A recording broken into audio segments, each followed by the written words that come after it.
Welcome into Hoopsville, everybody. Hope you are enjoying your NCAA tournaments because they have been outstanding. If you got questions for us, you can tweet us at D3Hoopsville and hashtag Hoopsville. You can join us on Facebook at facebook.com/Hoopsville. We're live simulcasting the show. You can also join us on YouTube where we're live simulcasting the show, youtube.com/Hoopsville.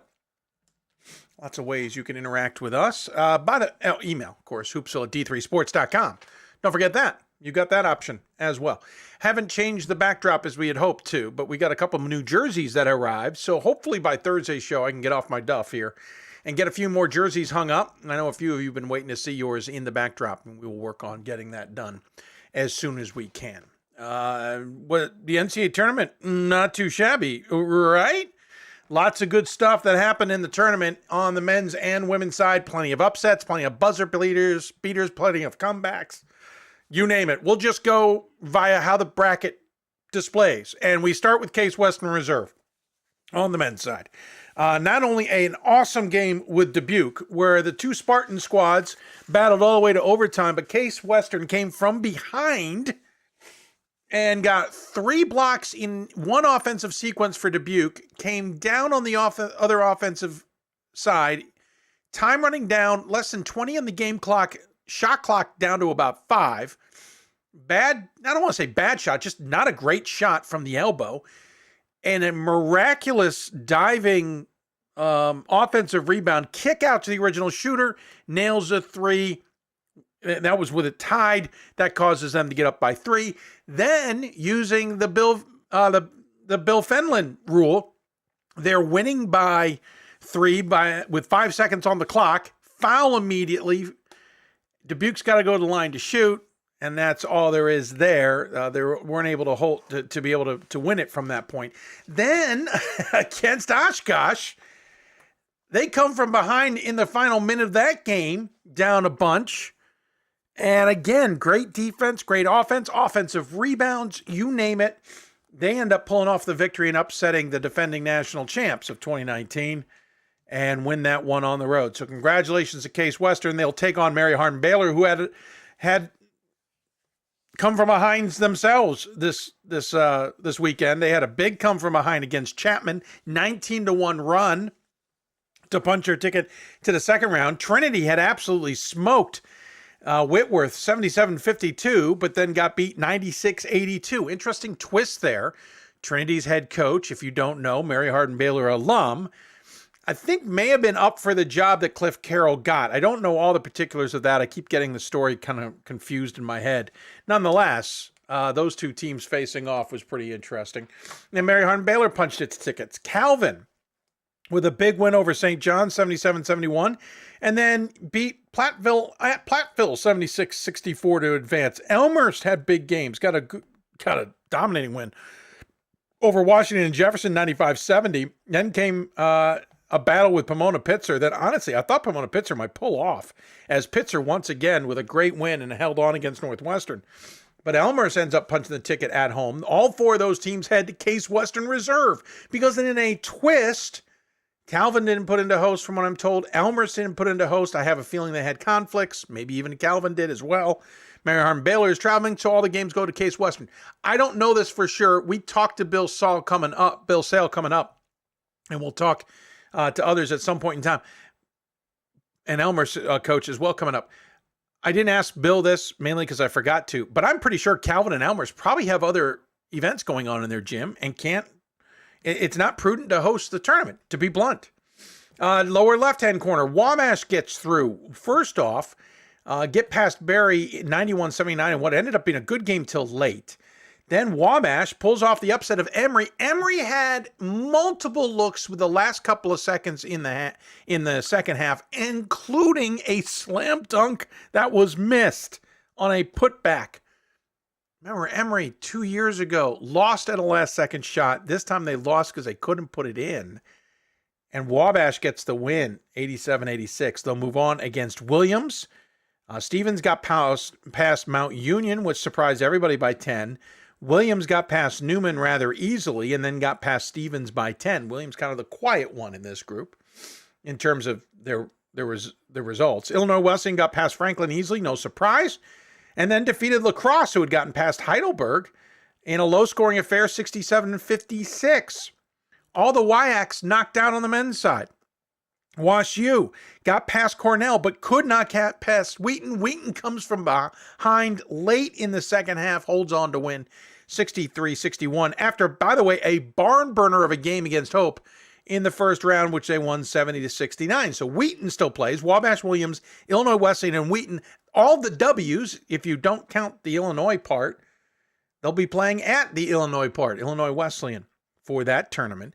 Upper right, Marietta got past Medaille easily, but then had a battle against Rochester, as I thought they would, and they end up winning 88-83. They'll take on Oswego, which is kind of an interesting twist. Oswego was at Marietta a couple years back. Was it 2017, I think, that they got to the Sweet 16 last time? This time they'll face Marietta. They didn't face them last time, if memory serves.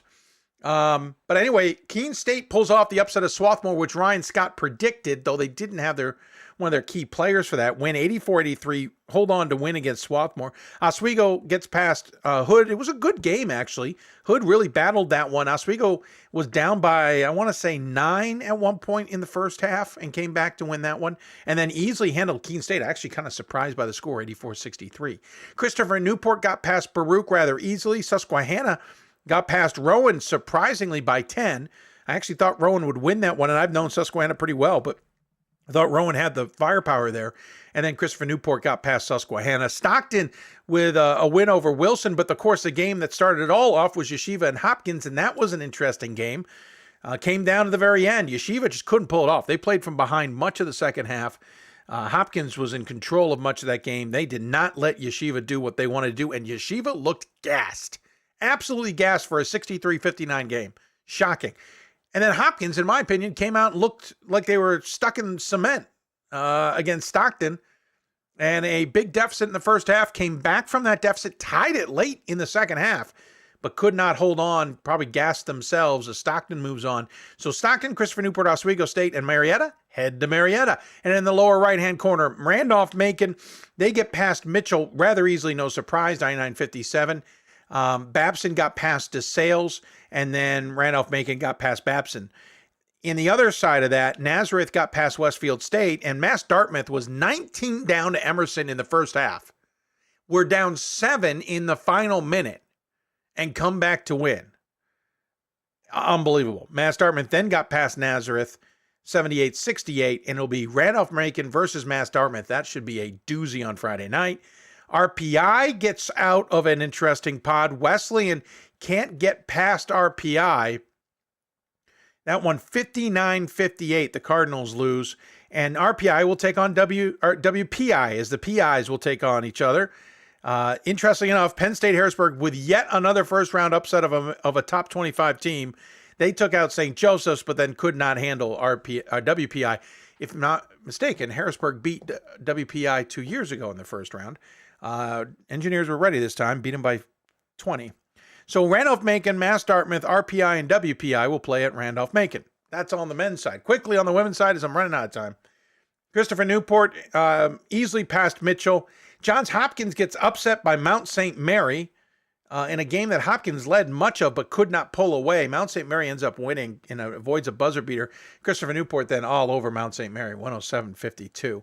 Hardin-Simmons and Trinity. It turned up Trinity, Texas got the win there. Whitman versus Whittier. Whitman got the win, no surprise there. And then Trinity held Whitman to 39 points as Trinity won 52-39.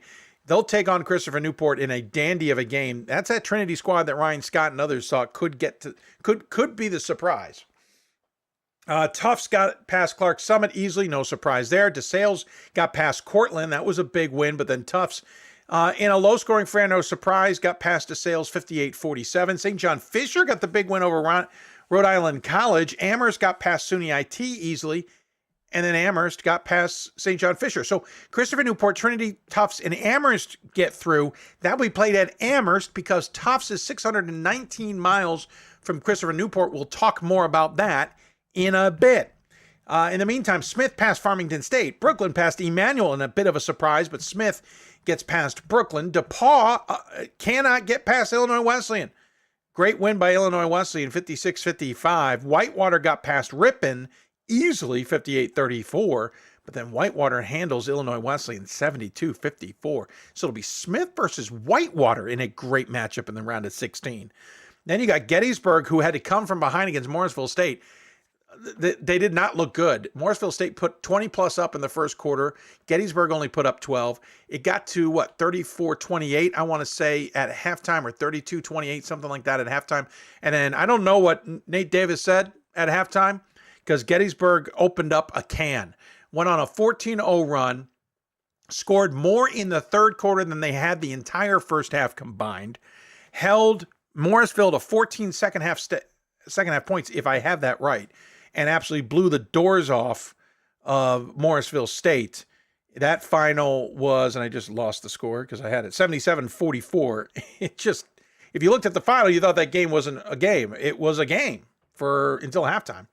Maldo and Wallace had an interesting game against Salisbury. It was 15-15 after 5 minutes, and then they held Salisbury basically on the ropes until late third quarter, when Salisbury finally woke up and made it close, 66-54, but that game was well in hand for much of it.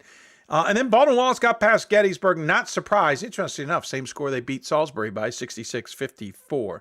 Gettysburg just didn't have the firepower, I thought, against that Baldwin Wallace squad. Oshkosh got past Wisconsin Lutheran in the Battle of the Wisconsins, and a low-scoring affair, 48-42. Simpson and Gustavus Adolphus played, and Simpson got past that, and then that game got delayed by tornadoes, unfortunately deadly tornadoes. That game got delayed. Oshkosh ended up winning at 64-56. We'll talk to Brad Fischer about all that coming up. Hope, by the way, in the upper right, got past LaRoche easily. Marietta got past Wittenberg somewhat easily, and then Hope got easily past Marietta as Hope continues to roll along. Milliken got past Wartburg in a really big win for Milliken. Eau Claire got past North Central, both lows, just not close games. And then Milliken, in a dandy of a game against Eau Claire, wins 59-56. So it'll be Hope versus Milliken. That'll be a great game. NYU got past Washington and Lee by 10. Bates went overtime thanks to a buzzer beater shot to tie it against Roger Williams, then won it in overtime. Held on 66-64, and then got trounced by NYU, unfortunately, 76-54. Babson got past New Paltz. Scranton got past New Jersey City rather easily, and then Scranton got past Babson. So it'll be NYU versus Scranton, Hope versus Milliken, all those games at Hope, because both NYU and Scranton have to fly, or anybody. So there were going to be 2 flights no matter how that bracket worked out. Ithaca got past Catholic, not as easily as maybe some thought. I also thought Catholic might have played it tighter. Springfield got past Messiah in a bit of a surprise, though Springfield's good. Messiah just wasn't able to pull it off. Lost 73-68. Springfield then in overtime got past Ithaca thanks to a dandy of a shot to win it. They won 73-71. That was a heck of a reaction.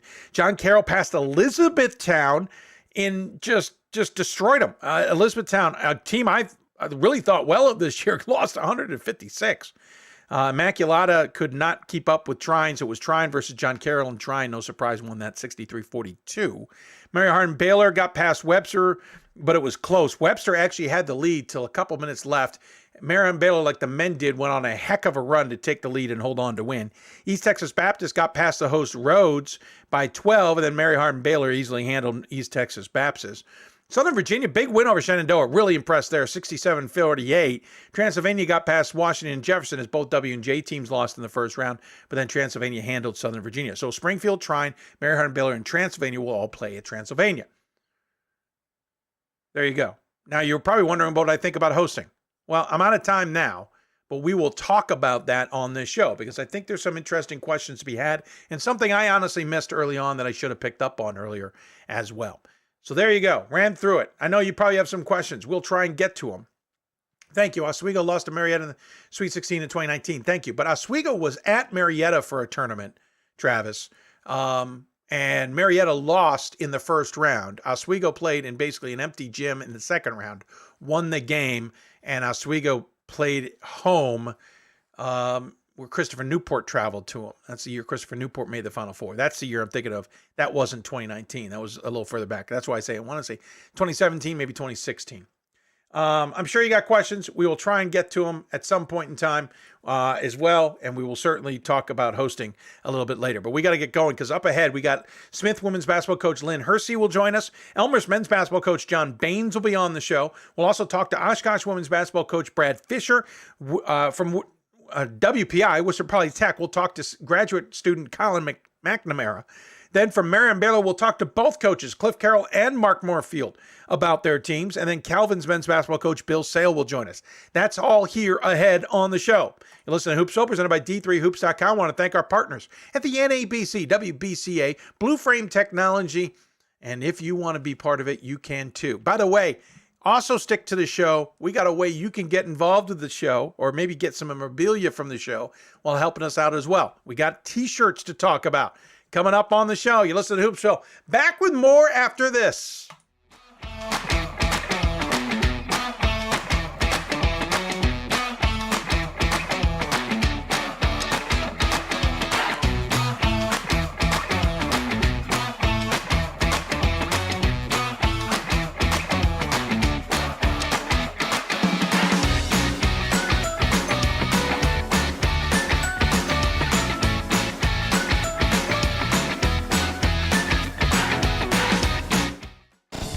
These are your teams, your players, your community of fans.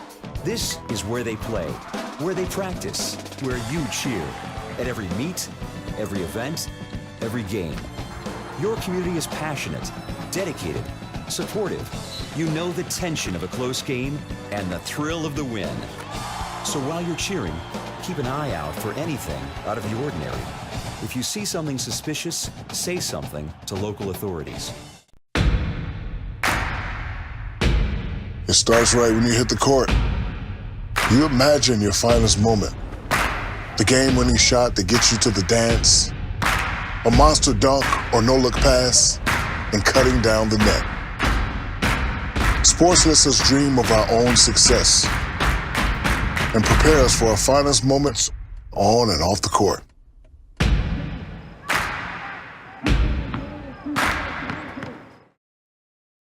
We've got more schools than Division I, more fans than Division II, and more upsets than March Madness.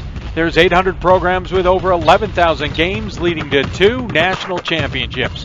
And we've been covering it all for over a decade. From Eastern to Occidental, from Puget Sound to Piedmont, from Southwestern to the University of New England, and from Hope to Calvin. Nobody covers Division III basketball like we do. We're at D3Hoops.com at www.d3hoops.com. It's on us to stop sexual assault. In any way that we can. To get a friend home safe. To never blame the victim. It's on us. To stand up. To make our community safe for all. It's on us. It's on us to look out for each other at parties. It's on us. To be more than just a bystander. To step up and say something. It's on us, all of us. To stop sexual assault. Learn how and take the pledge at itsonus.org.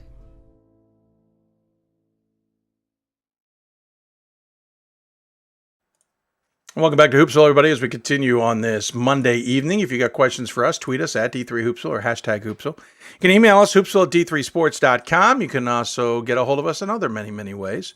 That's how Matt Snyder reminded it's Saul, as in ball. Yeah, I do know it's Bill Saul. For whatever reason, I just spelled it wrong in my head and wrote it down wrong and thus said it wrong. So obviously one of the interesting things is we're now at that point where we were 2 years ago, where we have the Sweet 16. Now, granted, 2 years ago, we were talking about the what ifs, gyms getting closed, whether fans could be in attendance and all of that stuff. And then at about this point, we started wondering, could a tournament actually continue on while hoping for the best? I think we're pretty confident the tournament's going to go on, and some of these teams are going to be able to continue the path that they started in 2020. One of those would be the Smith Pioneers. The women's basketball team is on to the Sweet 16 yet again, playing good basketball, as we mentioned just a short time ago, getting wins in the first 2 rounds, and they'll have an interesting matchup against Wisconsin Whitewater. Not something we see early on, but we'll see it on Friday at Whitewater, by the way. Joining us on the Blue Frame Technology Hoopsville Hotline, it is Lynn Hersey, the head coach of the aforementioned 16th-ranked Smith Pioneers. Coach, first and foremost, congratulations on the season that has been, getting to the Sweet 16, etc., and thanks for taking the time. Yeah, no, I'm excited to be here. And, I just want to say we appreciate all that you do for women's basketball, and, really happy to be talking to you. It means we're still playing. So Right. news for us. At this point, it's good sign. It means you're still playing. That's not a bad thing. I can appreciate that. First off, we'll get to what happened this weekend and all that, and obviously what's ahead of you. But quickly on the season, you guys have seemingly had a quiet year. Like, I think everyone saw you there. Everyone saw good results. You were playing well. You avoided some bad losses. Bowdoin got you 69-52, and Tufts got you, not surprisingly results necessarily. But even in the NEWMAC, you absolutely dominated that conference. It felt like for dominating a conference, you weren't making headlines. Yeah, I think, perhaps we're a little under the radar, but yes, it's sort of one of the things that we've sort of adapted or adopted as a team. And, that's been something that's been fun for us to, within our own sort of circle, to be, using as part of the sort of push here. We had a great team, went to the Sweet 16 last year, and we returned everybody. And, our goals, our aspirations are pretty high. We played a really tough schedule this year. Our SOS was really high. We played a lot of regionally ranked opponents, and we're battle tested. And, that was the plan when you're returning a group that went to the Sweet 16. And, luckily for us, a lot of sort of hard work and dedication from our crew, we were able to, I think, put a lot of the pieces of the puzzle together, especially late in the season, and, make a good push in NEWMAC and continue that on in, the postseason play. So, that's where we are. 26-4 2 years ago in 1920 when everything got pulled up. That was the first time the program had gotten that far in the tournament. You were scheduled to play Messiah when everything got pulled up. This time, just 2 losses. And again, it was Bowdoin and Tufts, as you mentioned. But at the same time, you also played other tough teams and maybe stronger. But I'm curious, how did you retain everybody from that team 2 years ago, considering Smith's not, the cheapest institution to be attending? Yeah. I think it speaks a lot to their dedication, and commitment to our program. I also think once you start to get the feel for something, and you kind of get the taste of something special, with the way it ended 2 years ago, obviously that was challenging. And, I really applaud our crew for wanting to stick together and get another chance, and be able to find ourselves back in the same situation, which we currently are. And there's a lot of sacrifices that went into that. A lot. So, it's very rewarding to be able to find ourselves back in this position. And, we plan to take full advantage of the opportunity, and that's something that, I think we're pretty grounded with, and is helping us to focus and prepare this week. And, we're locked in. Something too is you're probably still getting used to this different conference schedule per se. It was 2 years ago you started playing this kind of more reduced conference schedule. You only played 10 games in conference. This year you played 9 games in conference. That allowed you to go out there and kind of dabble a little bit with that schedule a little bit. Again, we mentioned the two losses, but you also have a win over Trinity. You played Williams and beat them. You have some other wins. How important was that in helping this team get better too? Yeah, I think you really brought up a good point there. Being able to have the flexibility to go out and create your non-conference schedule and find teams that are going to challenge you. We were able to bring in Rowan, who is ranked in their region, play New Paltz in our holiday tournament. They were ranked in their region. It's playing the teams within your conference that are in your region. And then there's, I think we played 5 or 6 NESCACs. So, ultimately I find scheduling to be a craft, and one that hopefully you're paying attention to and doing a nice job trying to, track teams that, will challenge you and prepare you, and also aid in that, SOS and help you get regionally ranked wins as much as you can. So, I think this schedule allowed us to feel like we're getting enough of all of those elements to be, considered a top team in our region. And, it does take playing the right teams and winning, right? So, I think the Tufts game for us was a good measure of where we were at that time. And obviously, we fell a little short, but we were with them for the game there. And that was good for us. That was, to me, a game that we needed to play at their place. And, ultimately, I think that was a game that helped us propel through NewMax as well, and be able to perform against Babson. Springfield, 2 teams are in the NCAA tournament, got to the round of 32. Springfield's also in the Sweet 16. So clearly our conference is, pretty tough from the top grouping of teams. And I think all of that has prepared us. Yeah, again, as you point out, win over Springfield too. That certainly helped the resume, as it were, and helped position yourselves and doing well. This weekend got past Farmington State 61-51 and Brooklyn 76-58. Apologize.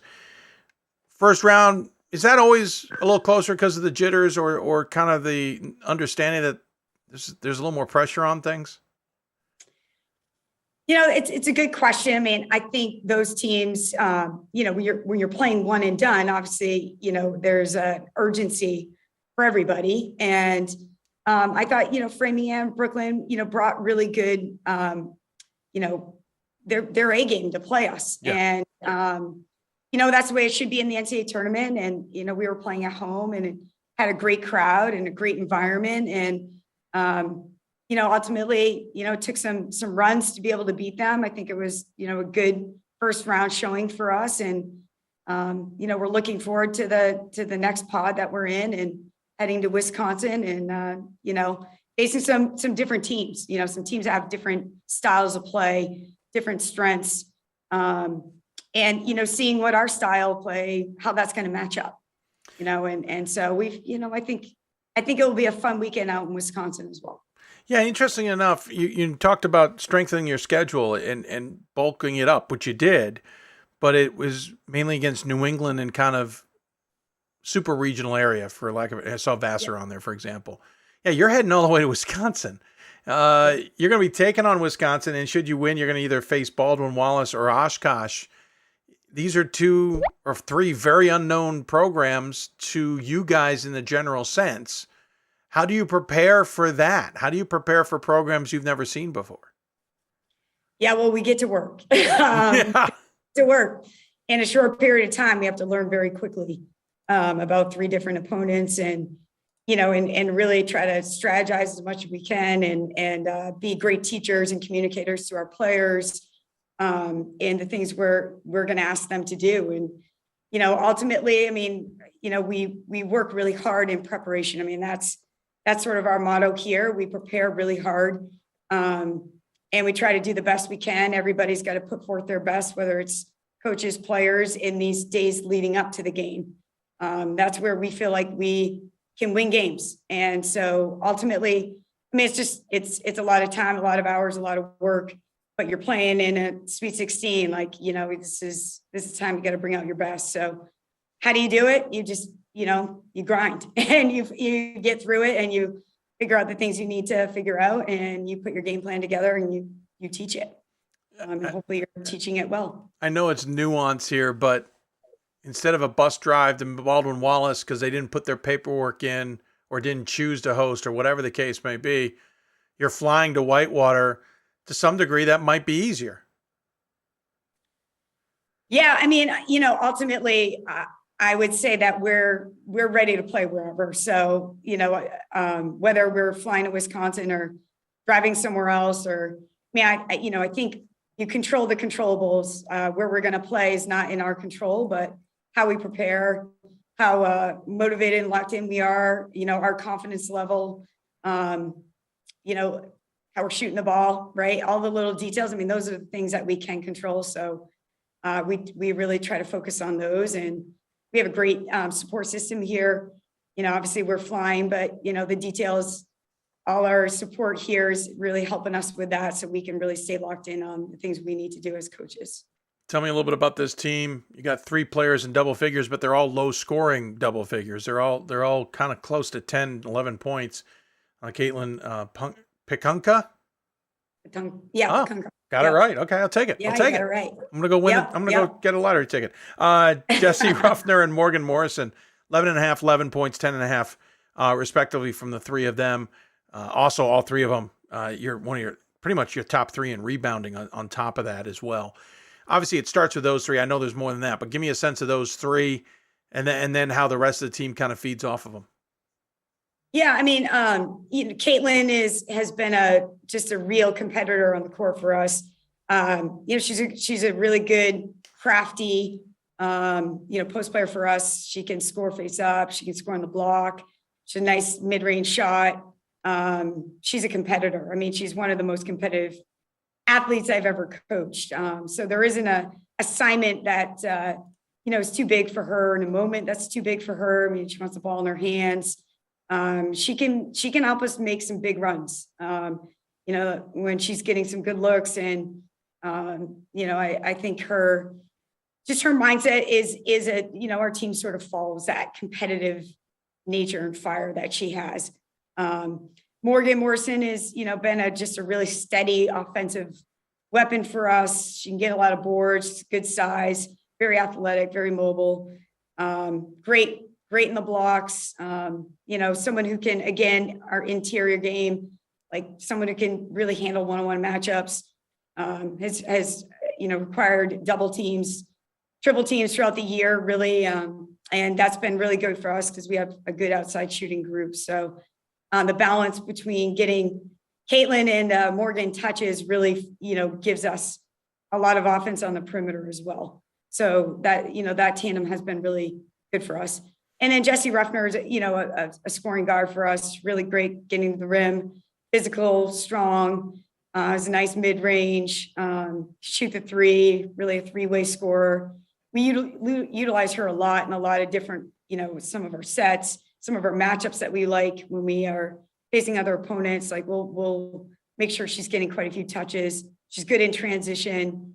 And she's also just, a baller. I mean, the kid just, get her the ball and she's going to make things happen. And she's not afraid of big moments. And so, those 3 just, they have the mindset and the skill. And, I think that's probably why they're on the top of the stat sheet. But ultimately, I think our balance and our ability to have different people step up in different games is what makes us a 25-2 team. Yeah, to that point. I mean, those 3 are great, but none of them are really a 3-point threat. Ruffner is not even in the top 3 in 3-pointers made, or I should say 3-pointers taken. I don't think she's in the top 3 for 3-pointers made either. Amelia Claremont and Ali Yamada are your top outside shooters. And then Michelle Glessner also shoots from outside. She's also your leading assist. So you've got another 3. We didn't even go in depth there. On top of those 3 really makes for a balance. And really, when you go up against a Whitewater or anybody else, you want that balance, right? Yeah, that's going to be key. I mean, obviously, I think anybody you're going up against in this round of the tournament, I mean, every team is really good that you're facing. So, I think the balance is what makes you hard to guard, and I think when we're facing a team that has 1 or 2 kids that could really, are very talented, but the rest of the team are just, sort of role players that have their niche.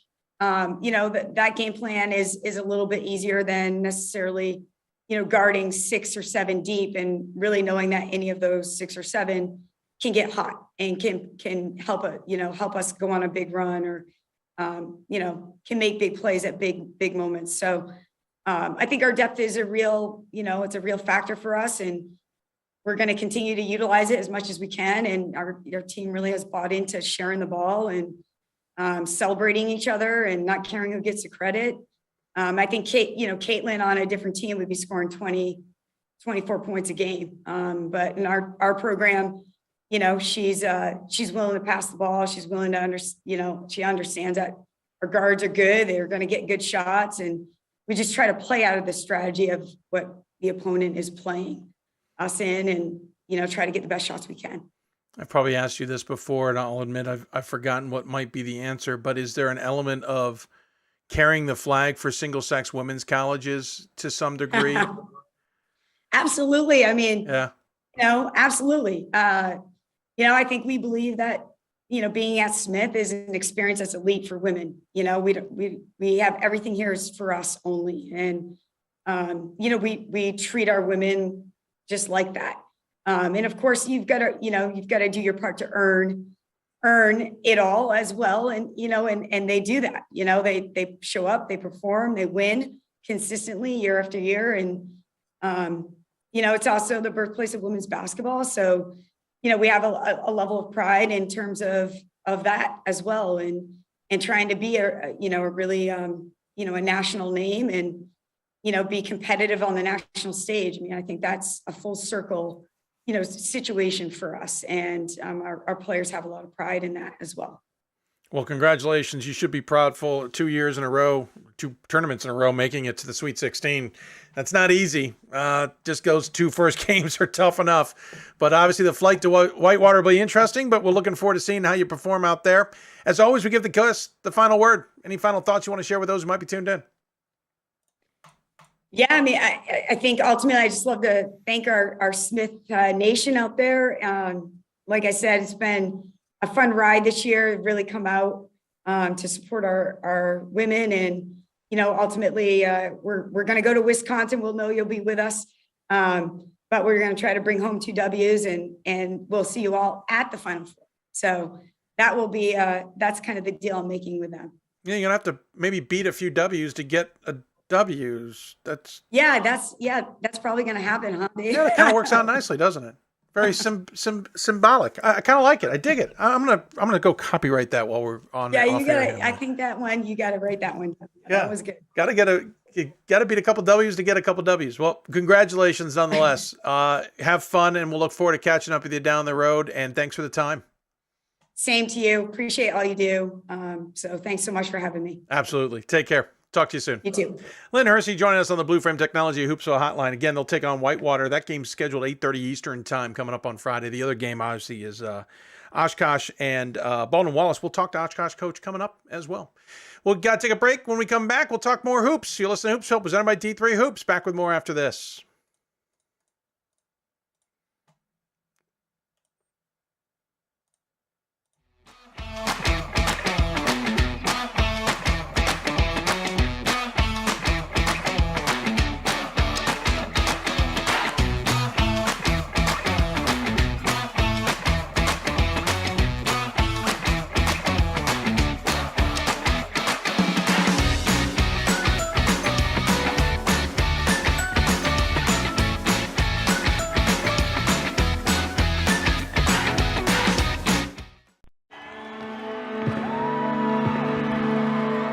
Great moments are born from great opportunity. That's what you have here tonight. That's what you've earned here tonight. This is your time. Now go out there and take it.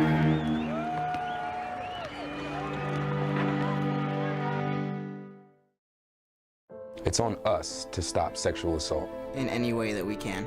To get a friend home safe. To never blame the victim. It's on us. To stand up. To make our community safe for all. It's on us. It's on us to look out for each other at parties. It's on us. To be more than just a bystander. To step up and say something. It's on us, all of us. To stop sexual assault. Learn how and take the pledge at itsonus.org.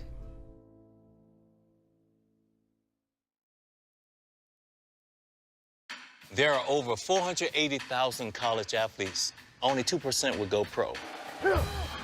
That means over 470,000 will not get a shoe contract. No autographs. No private jets. No fan clubs. No Hall of Fame inductions. Instead, they will walk away with something much more valuable.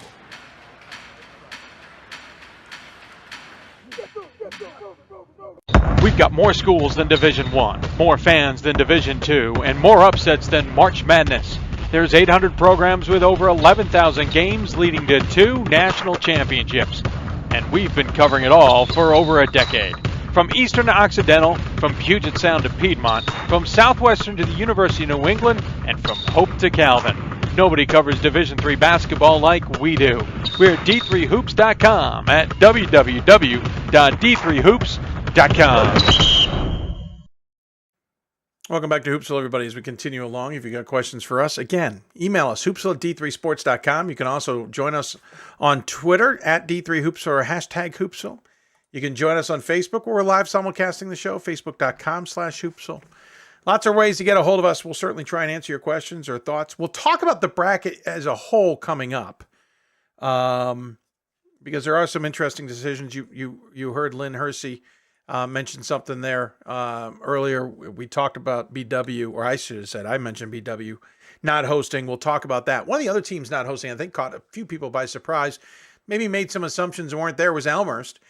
They're going to be playing in the men's basketball tournament, unfortunately just not at home. They'll head out to Case Western Reserve for their game. Of course, they've got a big game against Calvin coming up, as Calvin continues the kind of the western side of their region versus the CCIW, because, you know, Hope played Wheaton.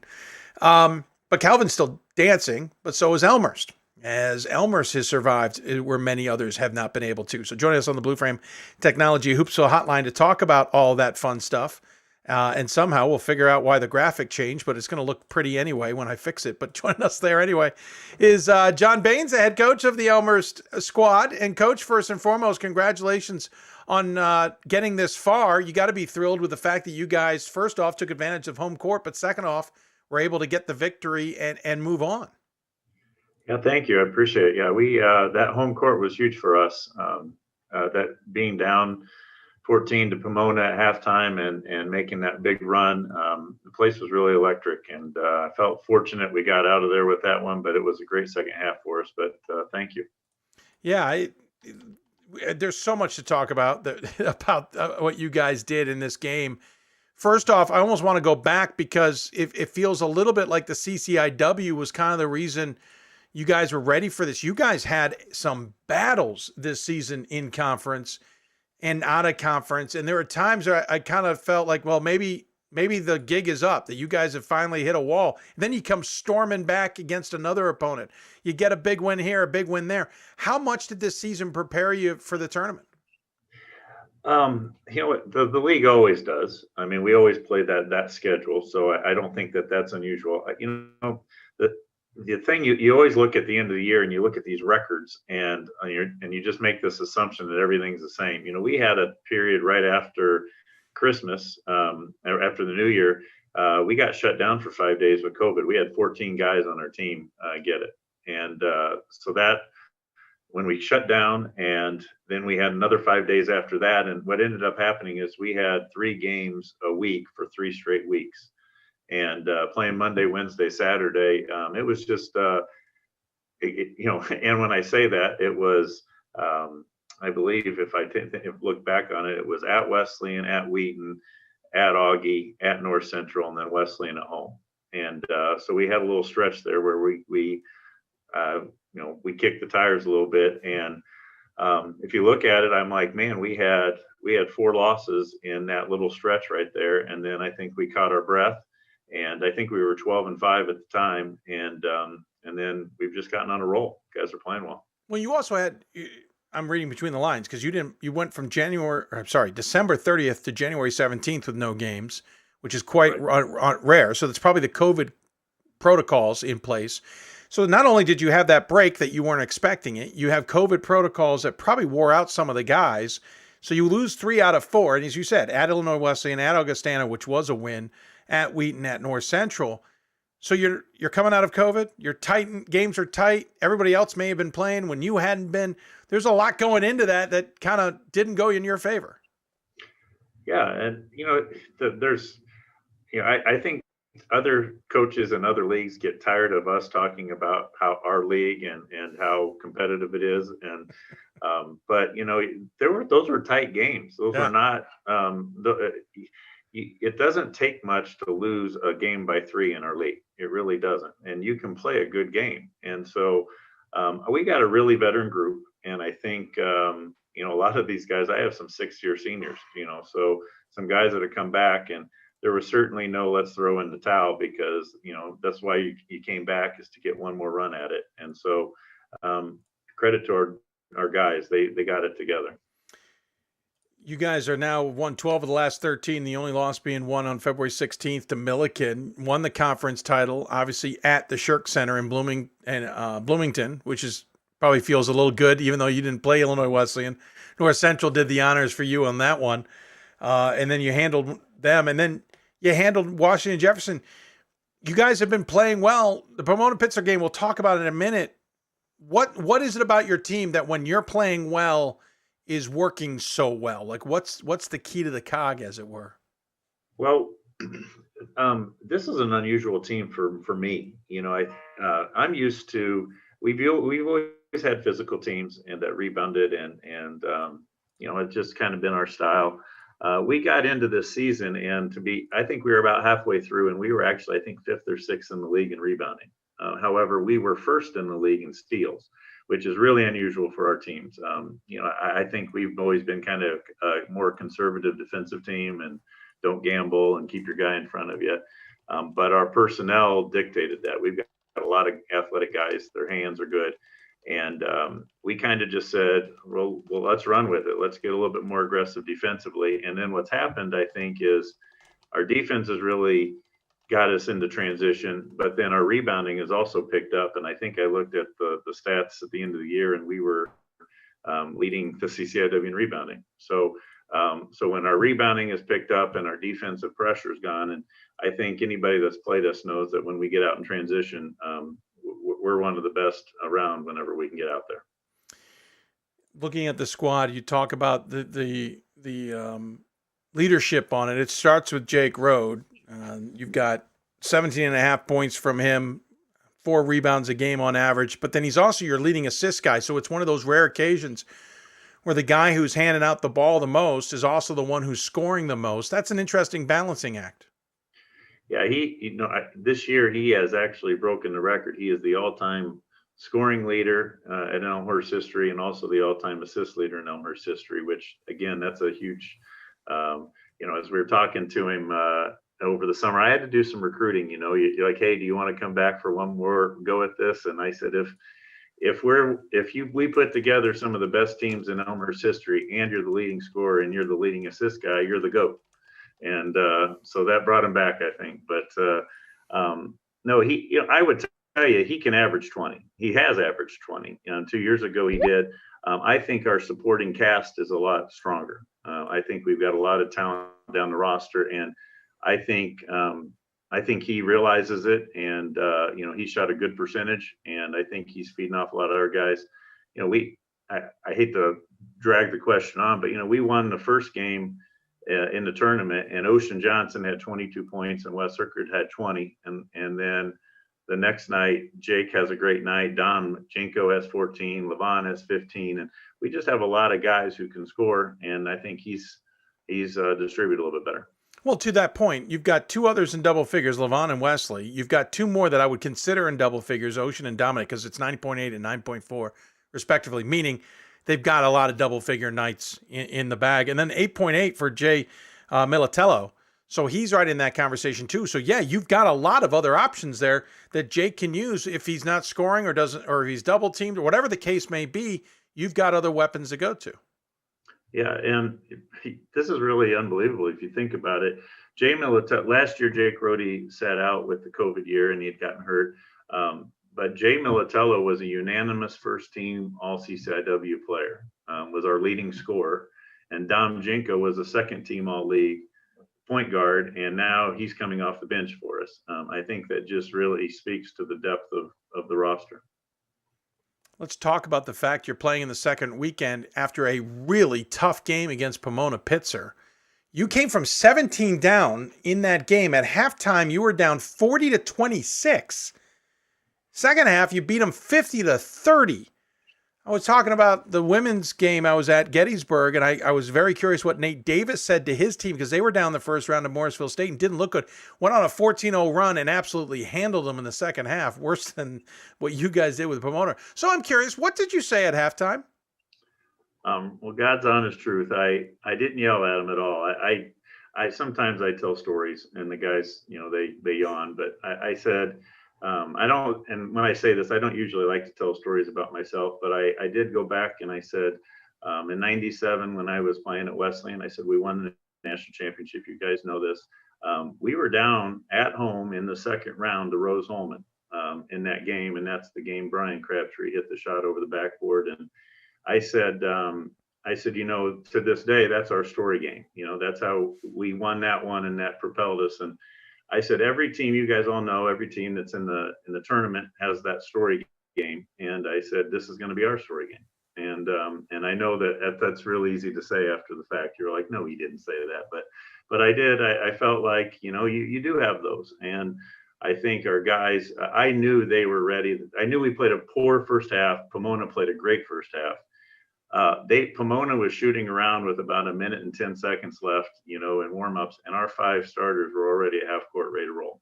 And so I think they had a little bit of a, let's get this together, and we're at home, and we need to put a run together. So when you have old guys that trust each other, I think that happens.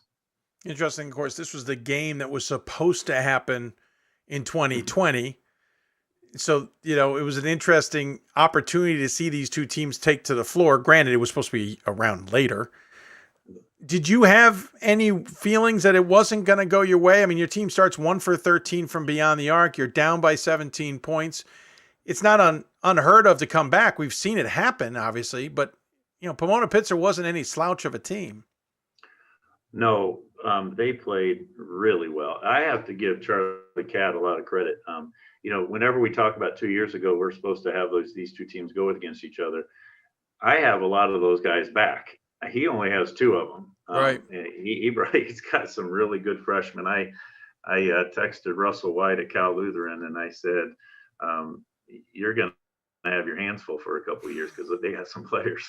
But no, it was a little bit, it was nice that the committee kind of made a nod to that, because I feel like what's happened over the last 2 years has really been hard for a lot of players and coaches. And I felt like that tied the bow on that and said, okay, hey, maybe we're back to where we need to be, where we can play in front of a lot of people and have these great games. And I was really proud of our guys. I know that's coach talk, but boy, that we played our butts off and had a great bench, and they did it. We scored 50 points in the half. They just came out and went at it. Yeah, you basically scored twice as much as you did in the first half. Pretty impressive. You'll now take on Calvin in the next round. We'll start with the obvious. How do you guard Luke Morrison? Do you have any ideas? No, I don't. I'm glad it's Monday and it's not Friday, because he's a really dynamic scorer, and we played them before. We played them at their place, and we didn't guard him that night either. So it's we got to figure something out. But I don't know. I don't know if I have a story for the guys on this one. I think we just might have to put in a good effort. And, but he is good, and that team is good. They can really shoot it. The thing that I think Bill has done a really good job of, their guys can guard one-on-one.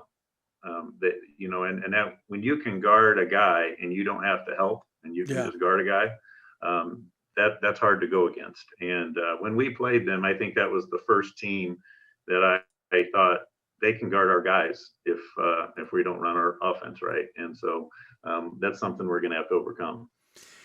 Interestingly enough, yeah, you did play him earlier this season. You lost 75-57. Morrison had 22, but you guys also had trouble with Thad Szymanski. He was 10 for 13 from the floor at 22 points as well. That's the other problem, is they bring multiple looks at this. I mean, it's not unheard of to have to guard multiple guys, obviously, but how do you think you attack it? Granted, understanding it's Monday. And do you even rely on that first game in any way, shape, or form? Yeah, we do. I mean, they wiped us. They came at us, and they were that night. They were the better team, and it wasn't close.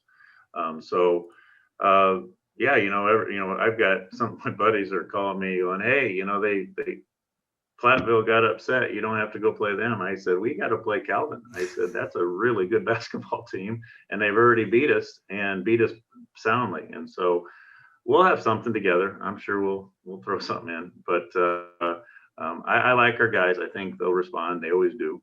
And, like I said, I'm anxious for this one because I think our guys are really looking forward to having another shot at Calvin. It'll be a good game. Obviously, on the other side of that is Case Western Reserve, Mary Hardin Baylor. Do you even look ahead? Do you even try and peek at the other team so that you at least are somewhat prepared should you get the win? Yeah, we do. This time of year is so fun, but it's really exhausting with synergy and with all the film you have. I sound like the old guy. Back in the day, you had a couple games and you kind of pieced it together, but you literally have every possession of every game of the season, and you feel like you're not doing your job if you're not watching a ton of it. And I got through about 5 games of Washington and Jefferson, and our assistants were working on the next game, and I started watching those, and it's what's coming. And so, watching them, I haven't watched a lot of Mary Hardin Baylor yet, but our assistants are starting to put that together. I think once we get our Calvin Scout in, usually on Wednesdays is about the time we start looking at the other ones just to have an idea. Well, hey, I appreciate the time. I'll let you get back to all those games and possessions that you got to watch. I know you're just dying to do so. Yeah. But I appreciate the time and the insight on the team. Congratulations on the tremendous run here. And obviously, good luck this weekend. We'll look forward to seeing who ends up getting through the following weekend. As always, we give Coach the final word. Any final thoughts you want to share with those who might be tuned in?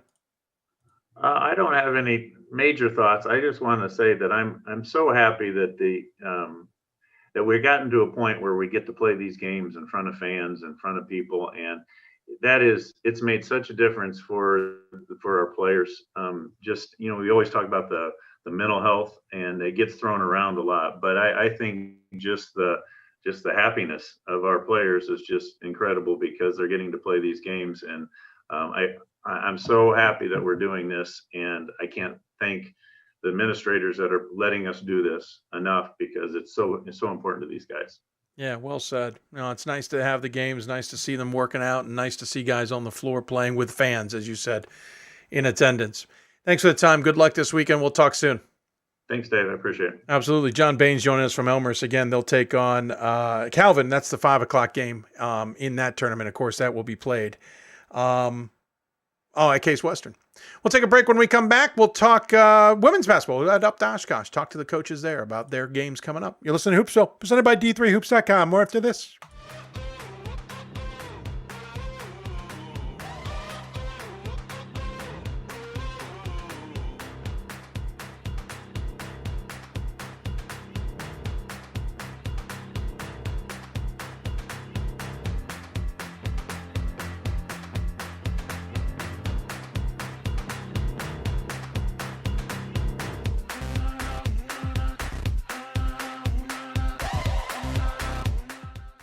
For the love of the game. But for those of us who are Division III student athletes, it's more than that, a lot more. Sure, the game is important, but as we work so hard to build both mind and body, it's more about team. That is why NCAA Division III teamed up with Special Olympics, and in giving the gift of sport to those for whom it seemed an impossible dream, we are working to make this a better world. Help us keep that dream alive. You can make a difference. Coach of the Year, Administrator of the Year, All-America Team, Wade Trophy. The WBCA doesn't just honor coaches, but players, administrators, and much more. The WBCA strives to honor those who have contributed to the advancement of women's basketball. Celebrate the present, honor the past, look to the future.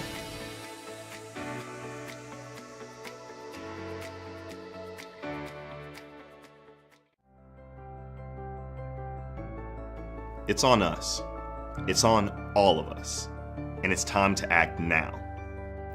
It's on us to start the change. It's on us to be the change. It's on us. It's on Division III. It's on all of us to stop sexual assault.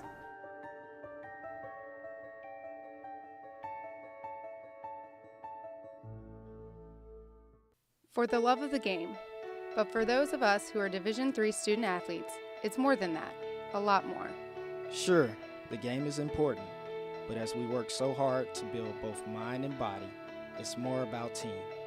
That is why NCAA Division III teamed up with Special Olympics, and in giving the gift of sport to those for...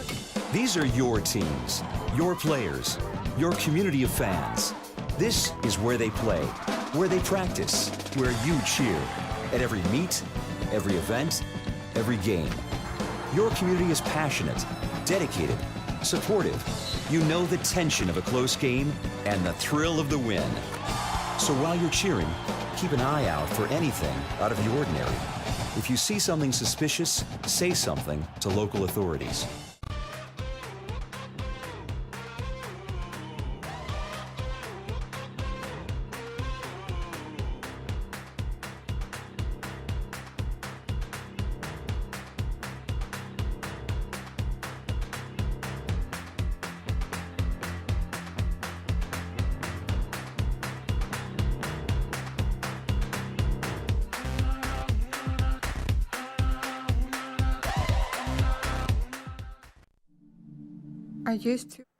Welcome back to Hoopsville. I'm not sure where that was in the ad break, but we had to get going. If you got questions for us, tweet us at D3Hoopsville, hashtag Hoopsville. You can join us on Twitter at D3Hoopsville. Hashtag, I just said that. Hoopsville at D3Sports.com is your email address.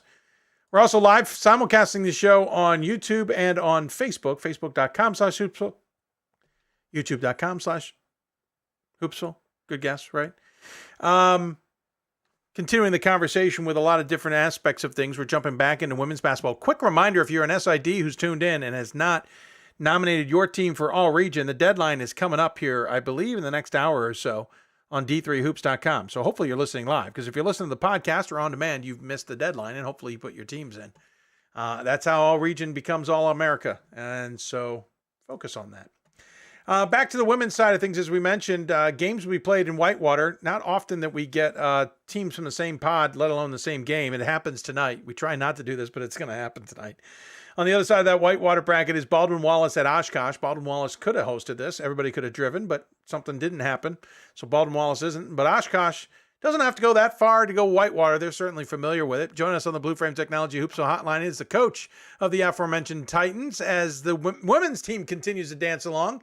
Brad Fischer joins us. Coach, first and foremost, congratulations on getting this far. How are you? Thank you. We're excited to still be playing. Coaches, I think, are tired. Players probably got a little more energy after a day off, but I just heard, last guest talking about how every possession's available, and that's what we've been doing kind of since we moved on. So that's just the nature of it. It's one of the good parts about March Madness. Good and bad, as they say, but yes, good that you're playing, bad at all the work you got to do. You just can't show up and play. Hey, interesting season. I think, we're so accustomed pre-pandemic that you guys and others are just behemoths at the top of the conference. And I know the conference was tough, but not ranked in the top 25. I went and checked, weren't even getting votes. Not that the voters are right necessarily, but I think you guys came into this tournament a little bit more under the radar than in most years. A little maybe not truly understood as to what you did or didn't have. Yep. From your perspective, right? Is your team a little undersung, or did we just miss something? Maybe both. We've just had a really weird year. We brought a lot back. We got off to, I thought, a pretty good start. The start of our conference schedule was as hard as it could be. We played at Eau Claire first, who ended up, in the round of 32. We played Lacrosse at home, who we beat. And then when we flipped the calendar, we were at Whitewater right away. So we played at Whitewater, at Eau Claire, 2 of the first 3 games. And I missed the Whitewater game with COVID. And their coaches did as well, and it was just a weird start. We lost that game in overtime. They hit a 3 to send it to overtime, so that one went right to the wire. And then boom, we had a 2-week shutdown and 3 games canceled. And I thought at that point we kind of went off the radar a little bit, and we came back, trying to first recover from kids being a little bit sick, and then no conditioning and wind, and we dropped one on the road there right off of that. We started getting rolling again, and then had a couple injuries to our best players that missed some time. and took a loss on the road in the league again. So, now we're sitting at 4 losses in the conference. We don't make 3 of them up. So we finished 7-4, and everyone asks what's wrong. I'm like, well, we had some stuff that went on. We lost, that one of those games at the buzzer, and we felt like we got to the end of the season and we were playing better, and conference tournament, I thought we played well. We tied with Whitewater again, 2 minutes to go on the road and lose that one. And we were sweating out a little bit, but we really felt like if we got into the dance that we had a good chance to do some things. And so far that's proved right. We played a really tough schedule this year with a great strength of schedule. And I thought we were ready when the tournament rolled around. Yeah, I want to go back to that January 5th game because I don't think we gave it enough justice on the air because, you weren't available. Either was Carrie. Carrie's husband wasn't available either. You all were at basically assistants who don't normally get thrown in to say, hey, by the way, you're coaching. Maybe if you get a double tech, but I mean, that's rare. And then it goes overtime. Like, let's just throw in another monkey wrench here. There was all kinds of wackiness with that game. And granted, add in the whole thing because it was COVID, adds a whole nother layer there. I'm curious from your perspective, and I don't know if you talked to Carrie about it. How hard was that to sit at home watching? I talked to Joe a little bit about it when we went back for the conference tournament, and it was surreal. I mean, it really, and you throw an overtime game and all the decisions that come with making, a foul or no foul, a free, and every scenario played out. And here we've got 2 assistant coaches that, hadn't ever coached as a head coach before going into a conference game for us on the road, and all the elements that go with, us playing them and us being 2 of the best teams, I think, in the Midwest. And there was so much going on, and it goes to OT, and I thought our staff did a great job. Theirs did a great job. I mean, I think we're so both true to what we do that a lot of the things the program takes care of, they're kind of program games where this is what we do. But there were so many little decisions that, I think both of us, I'm sure, sat there and were proud of, or thinking, shoot, I wish I would have talked about this. We spent the whole week with Zooms trying to figure out if scenarios happen, and you can't possibly cover every scenario that's going to happen in the game. And so I'm thinking, man, I let them down by not talking about, hey, if this happens, or let's do this. And it was just, it's just been a weird year for us. And this is the most normal it's felt, honestly. That was the heart of Omicron. And when all that started, we had 13 positives come out of that week. And so this is the most normal basketball has felt for us. And obviously we were part of the group that was in the hotel in Hope when it was canceled. So for me, it's felt like one long season for the last 2 years, honestly, because we have had 0 closure since 2020. Yeah, fair point. I'll get to that in a second. Just a follow-up, by the way, the men's game between Whitewater and Oshkosh that night also goes to overtime at Whitewater, I think it was. Yeah. Or at Oshkosh, one of the two. I've got to at Oshkosh for the men's. Basically, it was at 2 different schools, and both games go over. It was just one of those epic nights in general across the board. And you talk about being prepared for those opportunities. You've been coaching for how long? And that's you get used to those opportunities. You don't expect them all to happen in your first game out of the gate, no matter how prepared you are. Back to that, we were talking just earlier with Elmhurst, and it's a topic with Smith as well. All teams that were in that round of 16, as we went slowly walking towards the obvious at some point it became obvious. Yeah. Everyone's going through practices still. Everyone's going through preps just in case there is a game the next day. You guys, you said, were at the hotel. Somebody was on the floor at Hope. I remember they had to be told while on the floor. Hope was in the locker room. Everybody in different places. You talk about that long walk to one long year now to get to this point. How much did at least playing last year help, or did it actually, I don't want to say make it worse, wrong term, but exacerbate what was obviously just not the norm? Well, for our program, we obviously believe that we are going to have a chance to play in the NCAA tournament. We felt like in 2020, like everyone does when you get this far, that you got a shot to go to Final Four. We've been in the Sweet 16 a lot. This is our 5th time, and I haven't figured out how to win that game. So, for our program, the Sweet 16 is a big deal.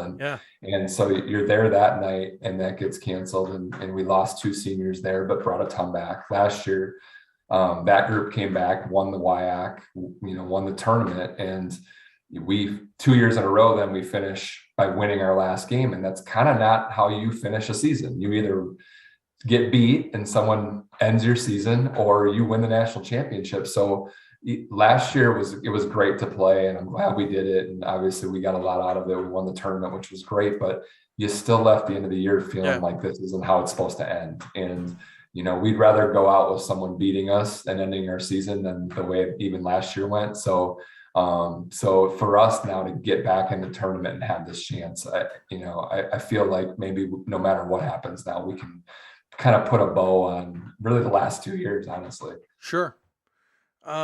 You talk about, obviously the playing it feeling a little bit more like normal and getting down that road and being able to get ready for the game. You mentioned you're also in your 3rd consecutive Sweet 16, haven't gotten past this. You got a tough opponent ahead of you in Baldwin Wallace. Sherry certainly can coach a team pretty darn well. I saw them this past weekend, was pretty impressed. I know it's early, but what are you expecting from this matchup, and what do you guys need to do to get through that game to either face Smith or Whitewater? Yeah, they're really good. And we've watched a lot, obviously, and I'm sure they have us. I mean, Lily Edwards is as good a player as we'll have seen all year. And we play in a really good league with really good players. And she's, as they say, she's a bucket. She's at 17 and a half a game. She's put back. She's physical. She's kind of that tweener matchup size where you'd like to guard her with a guard because she puts it on the floor, but you need a little bigger body to do that. Emily Irwin, who's their backup point guard, was fantastic this past weekend. That was another dimension that it looks like they've kind of added here towards the end of the year. And they've got a great mix. They've got juniors and seniors that start, and then they've got freshmen and sophomores that come off the bench and really complement well. So our hands are full, and that's been the thing. Everyone asks about, well, why is the Sweet 16? Well, once you get there, everyone is really, really good. Yeah. And, for us, it's been all different types of teams. We lost to Wash U when they had 3 D1 transfers, and we've played Wartburg at their best. And, we've felt like we've had really good teams, and so have the teams we've played. So, we're excited to have the ability to get some fans there. Obviously, we're close to home. That's nice.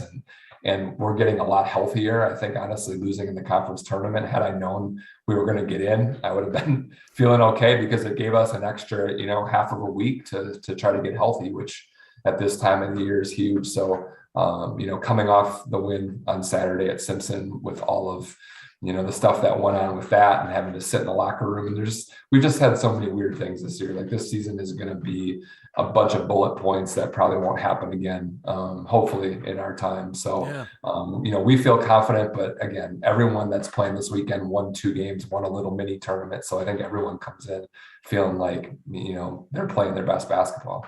Add a bullet point. I'm monitoring a line of storms that are about to roll over the studio here. Probably won't affect us. We're in a good spot in that sense, but you guys had a dandy of a weekend in Simpson, and of course, got pulled off the floor. It was during warmups, if I'm not mistaken, for a tornado warning that ended up being a deadly set of tornadoes that landed nearby. I experienced something similar 10 years ago in Transylvania, but it was during the day. We got delayed with games for another reasons. Nobody was on the floor. Nobody was in the gym other than a team and myself and some others. Tell us a little bit about that experience of having to get pulled off the floor and seek safety. And on top of that, it kept getting longer.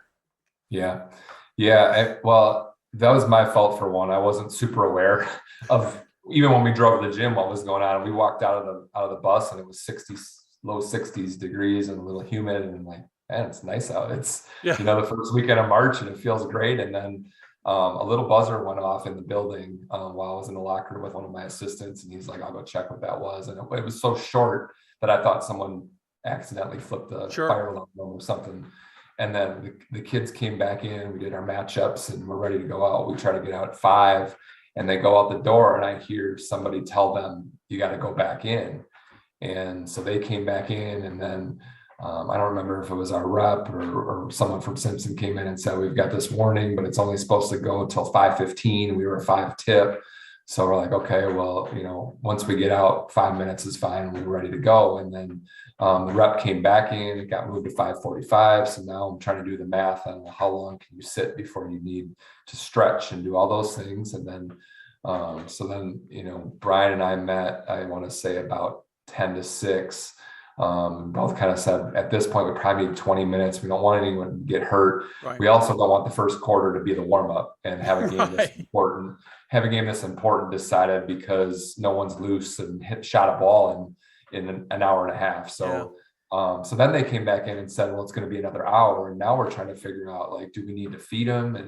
And, you know, they haven't eaten now since 1 o'clock. And now if we're looking at a 7:30 tip, like, we're going to finish at 9:30. So there's a bunch of stuff. And so I'm preparing to try to figure out where we're going to find food, or if we have anything on the bus. And then probably 5 minutes later, the rep came back in and said that the police, or the city safety people had called and said that the storms had kind of moved to the north and kind of dissipated in our area, and we could turn around and get the warm up started. So our kids were just kind of hanging out. You know, we're in a visitor's locker room that's got benches and cinder blocks. So, you know, they're hanging out and they're playing a bunch of games that I couldn't tell you how they get played, and just trying to stay loose. And I really think it actually helped us. I thought our kids were really ready. They stayed kind of ready. I think if we'd have been home, we would have put our feet up a little bit. We'd have been probably a little more comfortable with, you know, some of the furniture and things like that. And we were just like, just tell us when we're going to go. And when the rep came in and I asked them if they were going to if they were ready to play, there was an explosion that we haven't seen probably enough, honestly, for an excitement to get out there and get going. They actually ran out too fast because Simpson wasn't ready to come out. So we then waited so they could get the word and get going. But it was a weird day. And then we hear that, you know, unfortunately, you know, it became tragic. And, you know, we had no idea what was going on outside. We're kind of in the basement there at Simpson, and, you know, there's fans outside in the hallways kind of taking cover too. But we had no idea that 15 miles away, like, that much destruction was happening. So we were kind of numb to what was happening around us. So when we heard that, we saw some of it on the drive back on Sunday. It was kind of surreal that was going on while we were just kind of hanging out in the locker room. No, I know what you mean, in a different way, but I know what you mean. But at least you came out safe and got the win, and now on to Baldwin Wallace. Hey, I'd love to talk more, but I got to let you go. But I appreciate the time. Good luck this weekend. Should be some dandy of games, as you know, and we'll look forward to catching up with you down the road. As always, we give the guests the final word. Any final thoughts you want to share with those tuned in? Yeah, it should be a great weekend. You know, hope our fans come out, and whoever else, you know, Whitewater, everybody else. I think we can make a great experience here this weekend with a couple Wisconsin teams helping put some bodies in the building. So we're excited to play, and glad to still be alive. Yeah, I hear you. Well, thank you again. Take care of yourself. We'll look forward to catching up, and enjoy the games nonetheless. All right. Thanks, Dave. Absolutely. Brad Fischer joined us on the Blue Frame Technology Hoopsville hotline. Sad what happened out in Simpson, but glad to see everybody was safe on site, obviously, and it ended up being a dandy of a game against Simpson. They got Baldwin Wallace, as we said, ahead, 6 o'clock Eastern time for that one. We'll take a break. When we come back, we'll talk to a graduate student at WPI about playing in the Sweet 16. You're listening to Hoopsville, presented by D3Hoops.com. Back with more after this. These are your teams, your players, your community of fans. This is where they play, where they practice, where you cheer. At every meet, every event, every game. Your community is passionate, dedicated, supportive. You know the tension of a close game and the thrill of the win. So while you're cheering, keep an eye out for anything out of the ordinary. If you see something suspicious, say something to local authorities.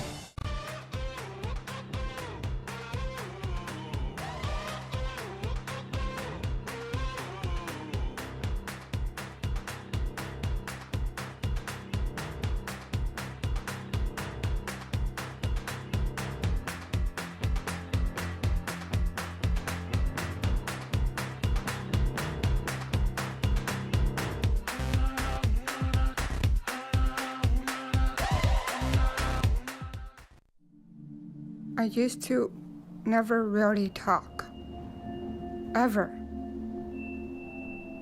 I was afraid if I said something wrong, everyone would laugh at me. But then I started to play golf with Special Olympics. It helped me to find my voice. And now everyone else is speechless.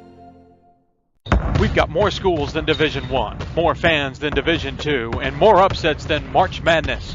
There's 800 programs with over 11,000 games leading to 2 national championships. And we've been covering it all for over a decade. From Eastern to Occidental, from Puget Sound to Piedmont, from Southwestern to the University of New England, and from Hope to Calvin.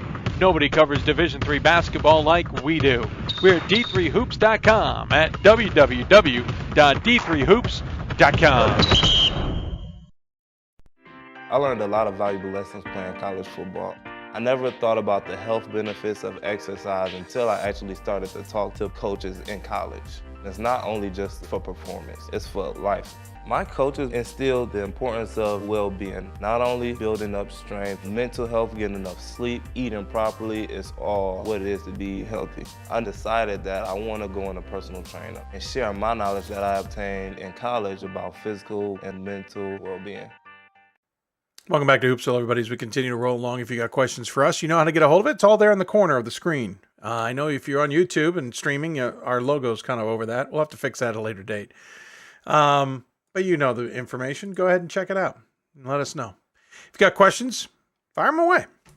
All right, let's talk. Last show, we had a bunch of student athletes on. Tonight, not as many, but we got one out of a pretty good institution. WPI men's basketball has been having a pretty good year all season. I would say flying a semi under the radar. It's hard to say exactly, considering they've been playing well all year, but at the same time, maybe haven't gotten the attention a lot of others have. Moved up to number 13 in the top 25 before the NCAA tournament started. They are 26-2 now. They finished the conference 13-1. Their last loss was back on the 26th of January, I should say. The previous one was back on the 21st of November.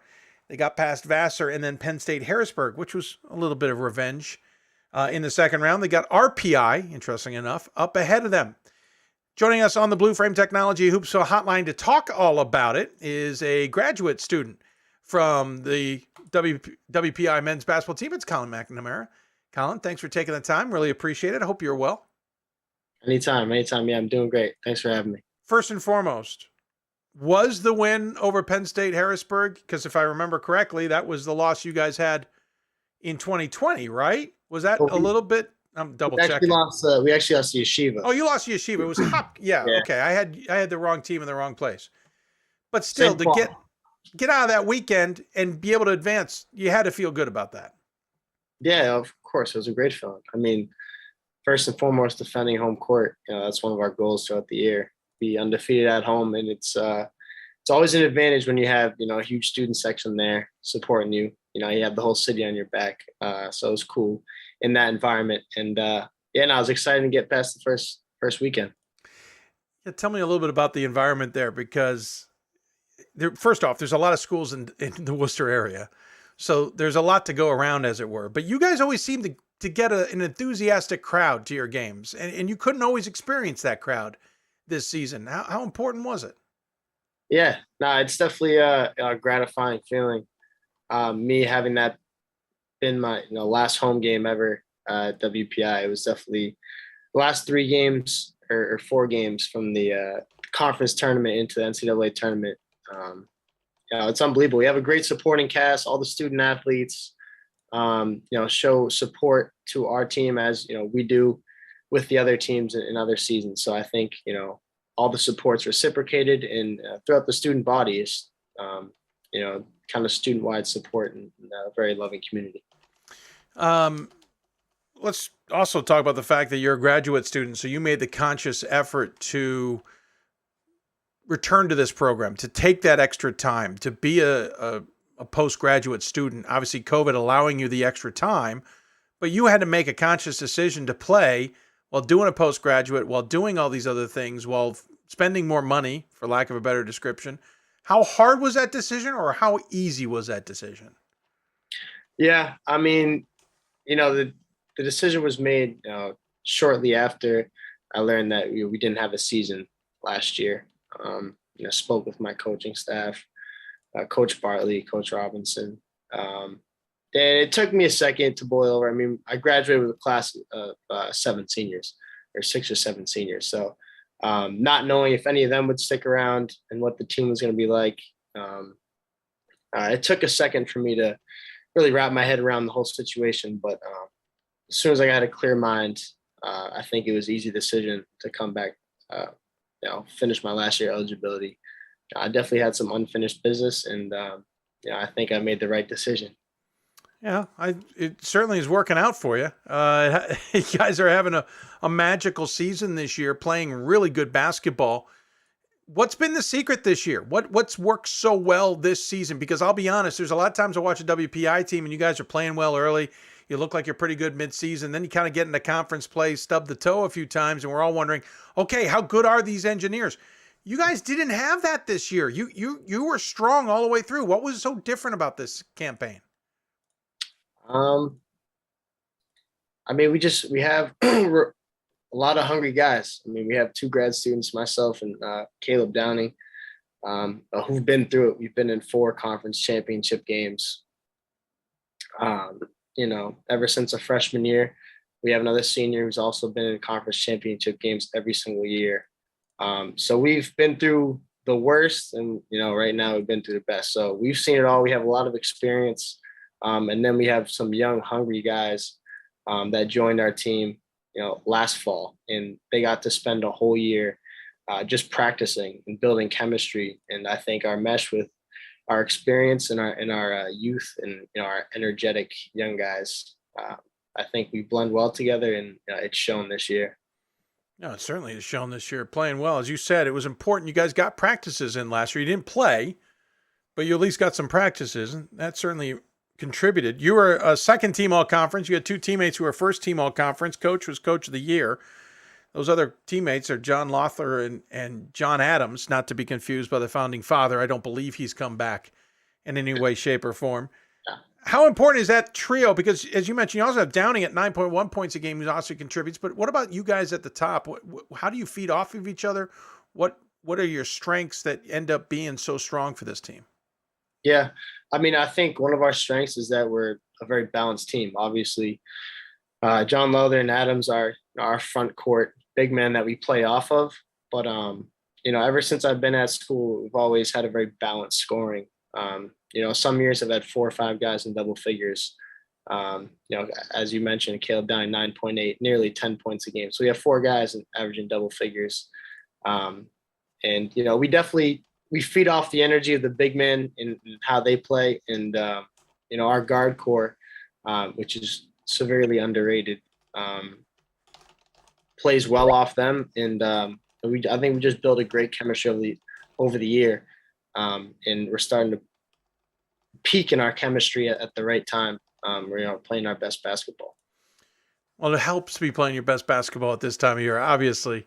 That's certainly darn important. Ahead of you, you guys have RPI. Interesting enough, similar school, initials, everything. You guys kind of appreciate maybe a little more of what those student athletes are deal with in terms of academics like you do.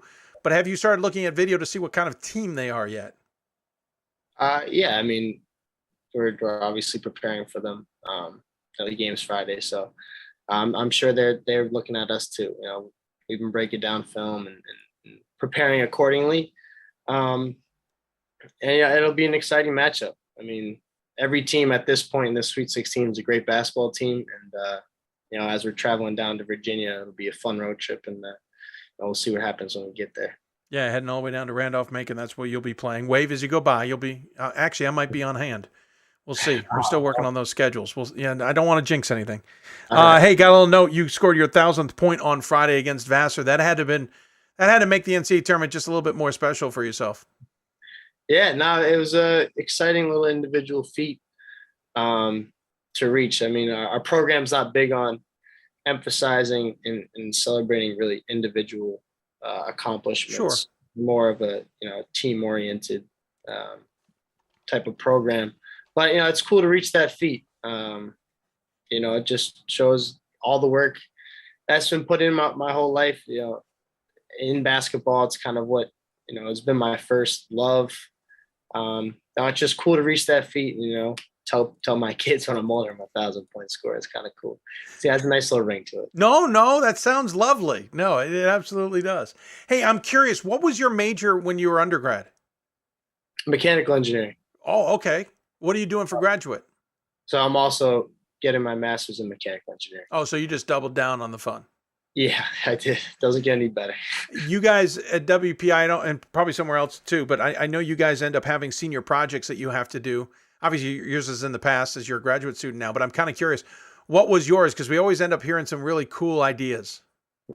Yeah, so my senior project, I worked with a team of like 4 or 5 guys. We designed and trying to configure an electric jet ski based off of the hull in a gutted out gas powered jet ski, like 1997 Sea-Doo jet ski. Oh, wow. You went old school with it. Okay. Yeah. So we definitely passed the project down to the next team. It was kind of one of those projects where it takes a couple teams to get to that final stage. But we did our part. Unfortunately, we couldn't ride the jet ski on Indian Lake in Worcester by the end of it. But maybe a couple years down the line, if a team gets it, I might have to shoot back up to I was going to say, if the team finally accomplishes it, you guys ought to come back and ride. Exactly. Planted the seed for it. So I get the idea of electric because there's electric everything nowadays, which is really cool. But I'll admit, electric jet ski brings in a component that is really not a fan of electricity, that being water. That's got to make that project 10 times more difficult. Yeah, I mean, well, you have to take into account the spacing within the hull of the lithium-ion batteries. Obviously, the lithium ion in the batteries is not very accustomed to water in itself. That's true too. Yeah, and so there's a lot of mechanical engineering involved in designing the the battery casings, how you're going to orient them within the hull, and of course, it's nice to have electric jet skis so that you reduce, the pollution and the waste that goes into the water. Absolutely. The basic gist of it. I love the idea. I'm just wondering, did you also maybe just bite off more than you could chew? I mean, that seems like an audacious project. Yeah. I mean, we didn't come up with that. It was one of the projects that was kind of floating in the air. As we were looking into projects, one of the advisors mentioned it to us. And we thought it would be cool to design something and be able to ride it at the end of the year, ride the jet ski. But so we definitely, it was a big task. I mean, my advisor ended up having a kid in the middle of the project. So it definitely slowed down a little bit, but it was a cool experience nonetheless. I hear you. Hey, I know leaving a legacy is probably pretty important to you, especially with Coach Bartley's squad. How are you getting the younger group ready to go, the freshmen and sophomores to take over when you guys all depart?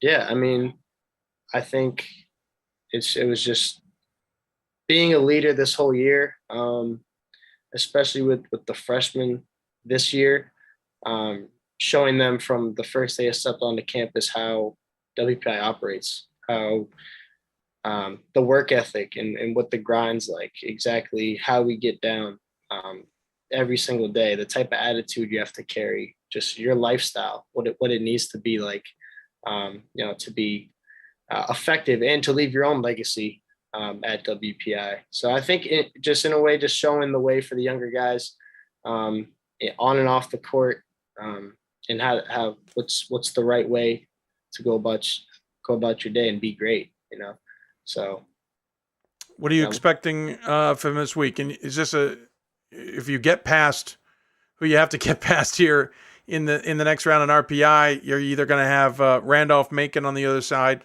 or another tough opponent in themselves. How do you guys get ready for either them or Mass Dartmouth, who a little bit? Yeah, I mean, my coach loves to talk about every day is a single event, so we like to take things one game at a time, at least one day at a time. So I'm not going to speak too much on those games, but if it gets to that point, I like my chances against anybody. I love this team. I came back for a reason, and we're ready to compete against whoever's in front of us. Anytime I have WPI on, I have to shamelessly talk about Mr. Bartley's Burger Cottage, not because I've been there, but because I know the connection to one of the better burger places in New England through your head coach's relatives and brother. Have you guys been? Is that a place you often go to celebrate? I went my sophomore year. I went a couple of years back. Well, every time we used to play in Cambridge against MIT, on the way back, we'd normally stop by. His mom would bring out the burgers and whatnot. I live not too far away from there. I live in Arlington, so I used to go there. I don't know if it's still. We haven't been there in a while, but maybe after this weekend we might have to go back for a celebratory burger. I think that seems obvious to me. I don't understand why you haven't been back in a while. Should be a yearly thing every time you go to MIT. I know. Oh well. We'll work on that. I've heard it's good. Someday I'll get there. Hey, Colin, appreciate you coming on. Appreciate the time. Appreciate the insight. Congratulations on the career. Congratulations on everything you guys have been doing to get to where you are. We have a tradition on the show. We always let the guests have the final word. Any final thoughts you want to share with those who might be tuned in? One thing is, most people don't know. If you don't know about me, I have a clothing brand as well called More Than Different. Oh, that's cool. Yeah, I'm actually wearing this shirt right now. I have the sweatpants on. Nice. Yeah, called More Than Different. The website's called mtdlifestyle.com. Basically just a clothing brand that celebrates people's differences and emphasizes celebrating people for who they are rather than trying to fit in, in the time where people appreciate what, similarities rather than differences. So we try to bring that out and celebrate, what makes people unique about each other. So. Oh, good stuff, sir. Good stuff. We will make sure to put a link on the website to get to that for more information. That is awesome. Good plug. Well use of the time, Sue. You deserve an extra bonus on your graduate project for that. I don't control it, but I say so. Hey, good luck this weekend. Safe travels, most importantly, and we'll look forward to seeing you on Friday. Definitely. Appreciate it, Dave. Thanks for your time. Absolutely. Thanks for coming on the show. Colin McNamara joining us here on the Blue Frame Technology Hoopsville Hotline. Yeah, check it out. MTD Lifestyle. We'll put a link on the website. We'll get you guys to that. We'll even tweet it out here in just a little bit as well. Good stuff. We'll come back. Let's see where we're heading to Texas. We're going to talk to both men's and women's coaches at Mary Hardin Baylor as both teams continue to dance in the NCAA tournament. You're listening to Hoopsville, presented by D3Hoops.com from the NABC studios. Back with more after this.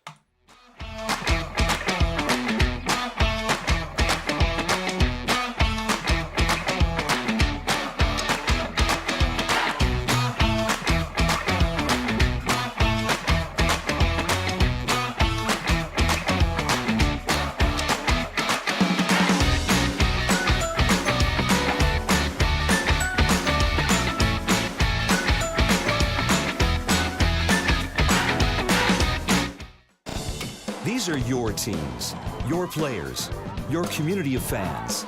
This is where they play, where they practice, where you cheer. At every meet, every event, every game.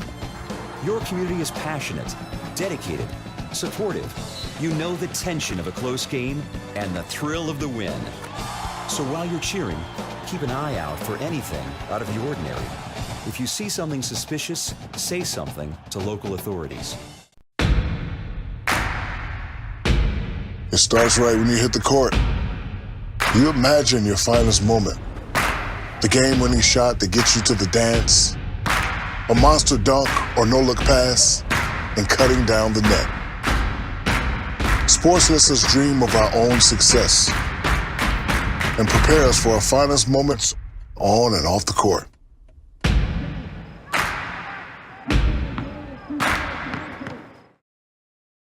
We've got more schools than Division I, more fans than Division II, and more upsets than March Madness. There's 800 programs with over 11,000 games leading to 2 national championships. And we've been covering it all for over a decade. From Eastern to Occidental, from Puget Sound to Piedmont, from Southwestern to the University of New England, and from Hope to Calvin. Nobody covers Division III basketball like we do. We're at D3Hoops.com at www.d3hoops.com. It's on us to stop sexual assault. In any way that we can. To get a friend home safe. To never blame the victim. It's on us. to stand up. To make our community safe for all. It's on us. It's on us to look out for each other at parties. It's on us. To be more than just a bystander. To step up and say something. It's on us, all of us. To stop sexual assault. Learn how and take the pledge at itsonus.org.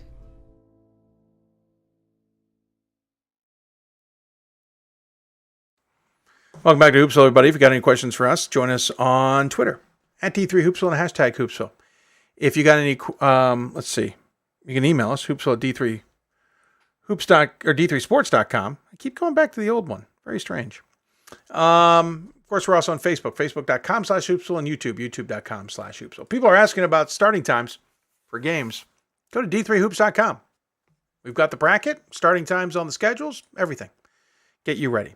Let's head down to Texas because there's only 2 schools, I believe, that still have both of their teams in the NCAA tournament. Christopher Newport on the men's and women's side, and Mary Hardin Baylor still dancing. And both Mary Hardin Baylor teams needed to use epic comebacks to win and advance on. That always gets our attention. So joining us on the Blue Frame Technology Hoopsville hotline to talk about it, it is the women's coach from Mary Hardin Baylor, Mark Morefield. I can say it. And from the men's side, it's Clif Carroll. First and foremost, gentlemen, thanks for joining me. Really appreciate the time you've taken to join us here on the show together. Yeah, we appreciate you, Dave. Thanks. Yes, thanks for all you do. I really appreciate that. I don't know if your son, Clif, was on the sideline for any of these games. I did get a little nervous, though, when you guys were down. I'm curious, Mark, if you have any of these superstitions like Clif has to make sure you get wins in this tournament. So Dave, I went back and I actually got the numbers here. So starting 3 years ago when I was at Sol Ross, over the last 3 years, my son is 55-7 overall. And here at UMHB thinks they hired me. They really hired the water boy. In the last 2 years, he's 37-2. So I might try to sneak him on the sidelines this weekend if I can. I shouldn't have looked up those numbers. That's absolutely epic. So I was about right, 90+%, 95%. Mark, you got any superstitions that you abide by in this craziness of life?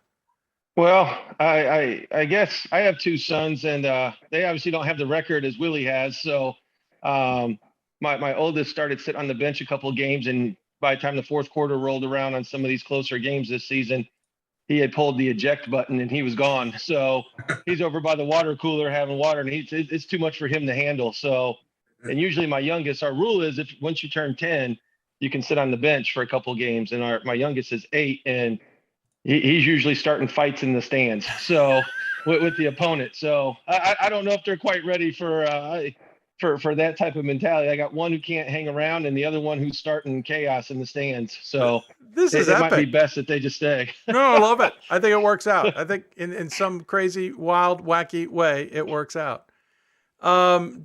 First off, congratulations to both of you guys on getting to the tournament. Obviously, just getting there was half that battle, but you both ended up getting opportunities, somewhat at the expense of the other, to continue marching on. Obviously, women couldn't play because men got the chance to play at home, but more importantly, Clif, you guys took advantage of that opportunity because you got a chance to play at home, and you didn't necessarily have to go through Texas schools to do it.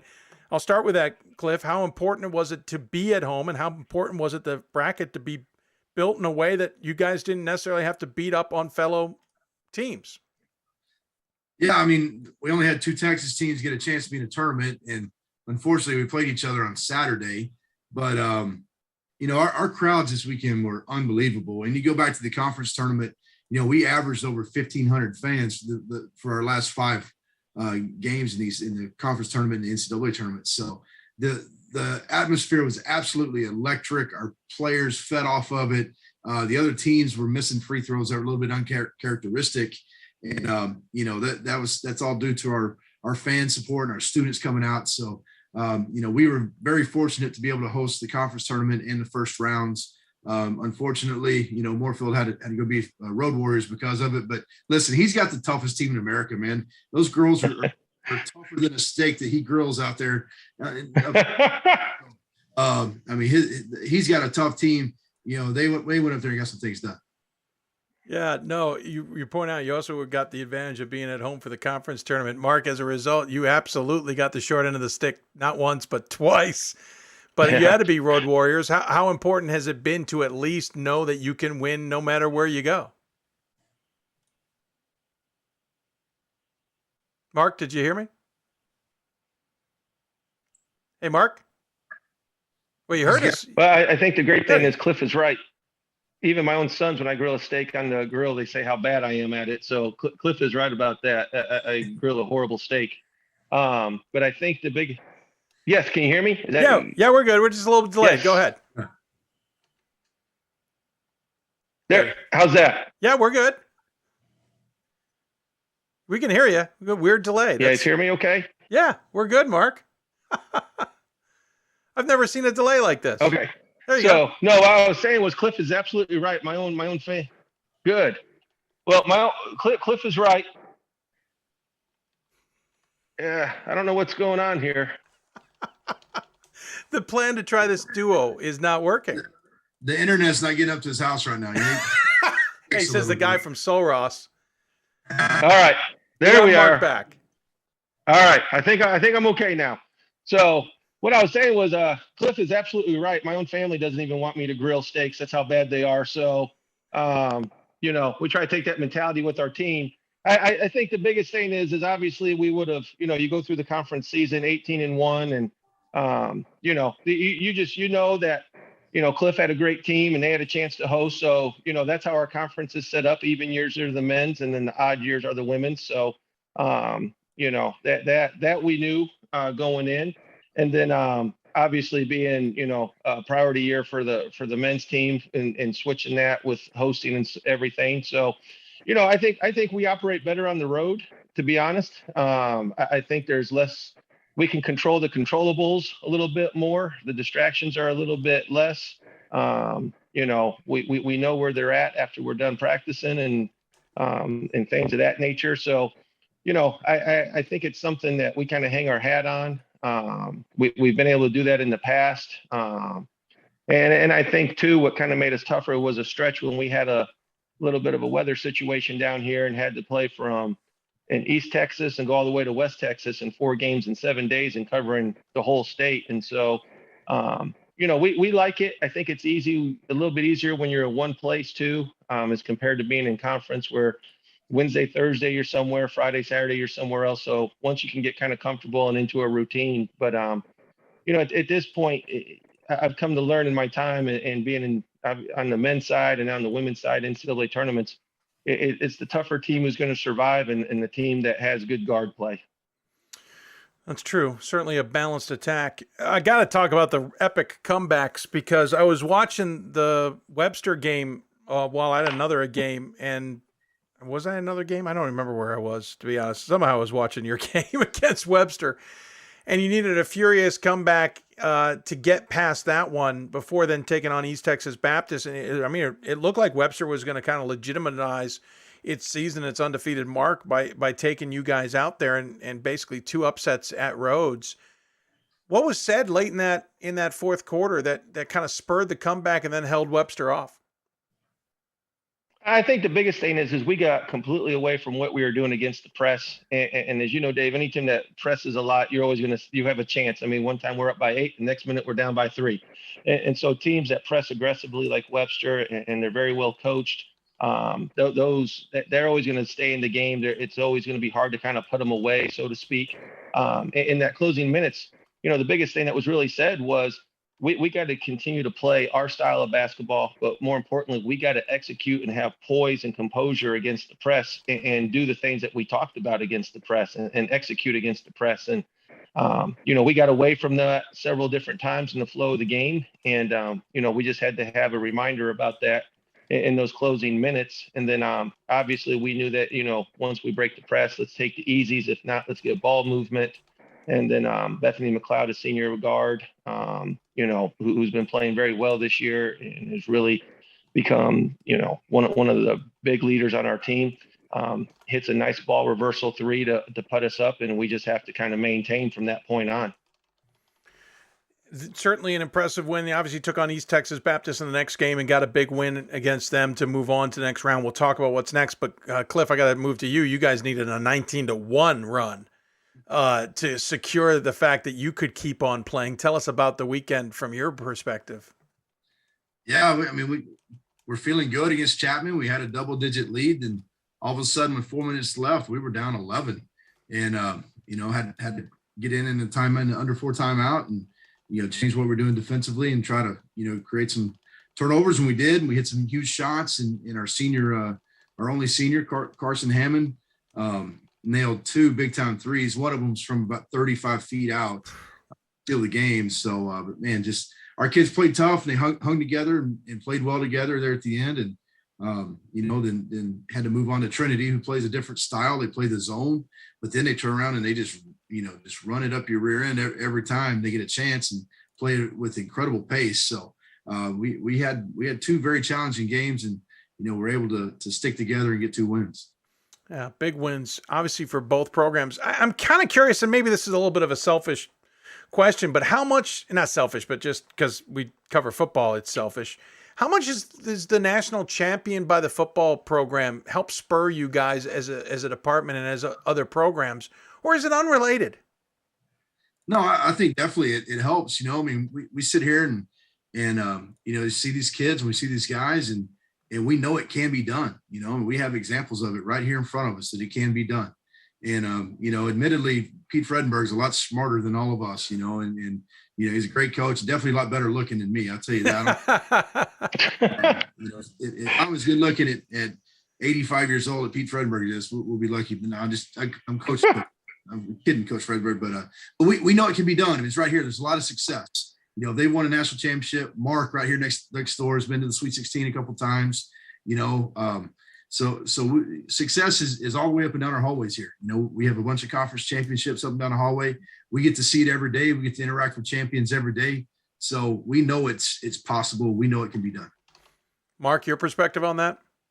Yeah, and I agree with what Cliff is saying. And I think it just starts at the top of our administration with Dr. O'Rear, Dr. Theodore, and Dr. Kerr. And just that's the mindset of our administration, that where they're, if we're going to play the game, we're going to play to win. And I think that's the biggest thing is this, we want to excel in what we do in all facets here at UMHB. And, athletics is no different. And we want to go out there and we want to compete and we want to represent, and we want to compete in a way that, we're going to win championships and compete for national championships and compete to make runs in the national tournament. Certainly impressive what you guys have been able to do as programs, especially this season. Cliff, as we talked in Vegas, it was a little bit. By the way, you got to bring Mark next time. Bring both teams. just saying. Let's go. We'll travel anywhere. We love it. Oh, I know you will, and that's why we want you both at the same place. But Cliff, we talked about, you're kind of early on in the program, even though you took over before pandemic. This was technically your first full season. Mark, on the other hand, you've been there quite a few years and kind of been molding the program to get to this kind of run. I'll start with Mark. How gratifying is it that you're at this point and with a legitimate chance to keep moving on?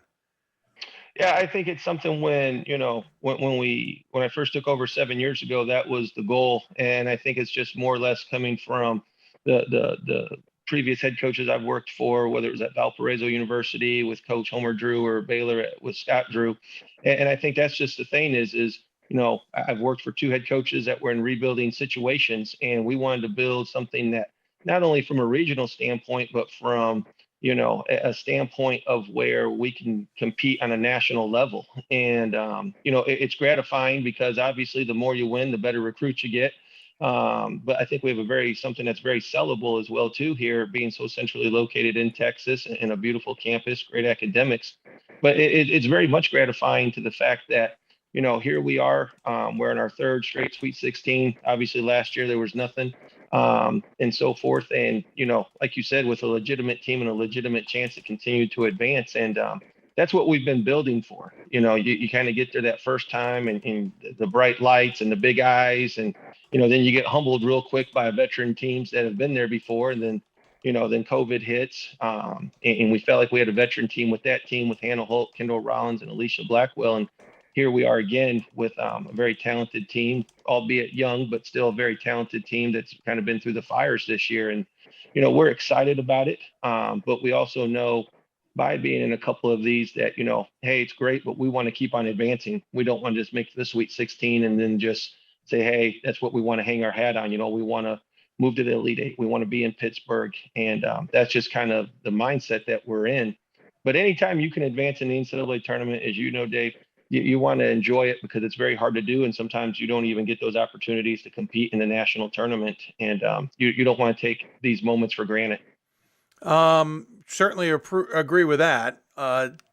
Interesting enough, the program has moved on, Cliff, to the championship game. But it's been a while since Ken DeWeese was able to make that magic happen in 2013.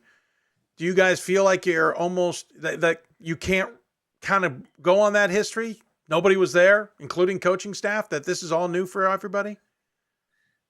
Actually, my assistant coach, Thomas Orr, played on that team. Oh, that's right. Yeah. Yeah. So there's one guy.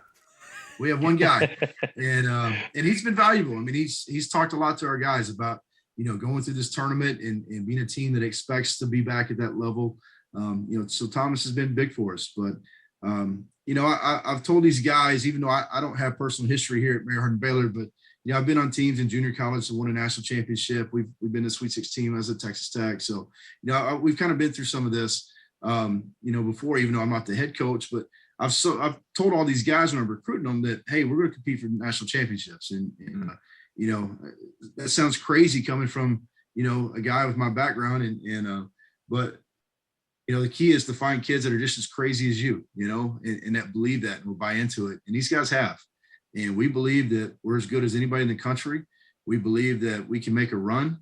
We got our running partners right here next door to us, the girls, so, we all have like this common belief that, we're all really good and we all have a chance at this. So I think it really helps that we have somebody along the ride with us. Our kids have somebody to talk to outside of our team that's right in the same boat. So I can't tell you how valuable it is to have the girls right here and not just the girls, but that group of girls is special. I mean, they're solid. They got level heads. They're tough and they're just really neat kids. And so our kids relate and they talk. And so this is kind of cool that they're going on this ride together.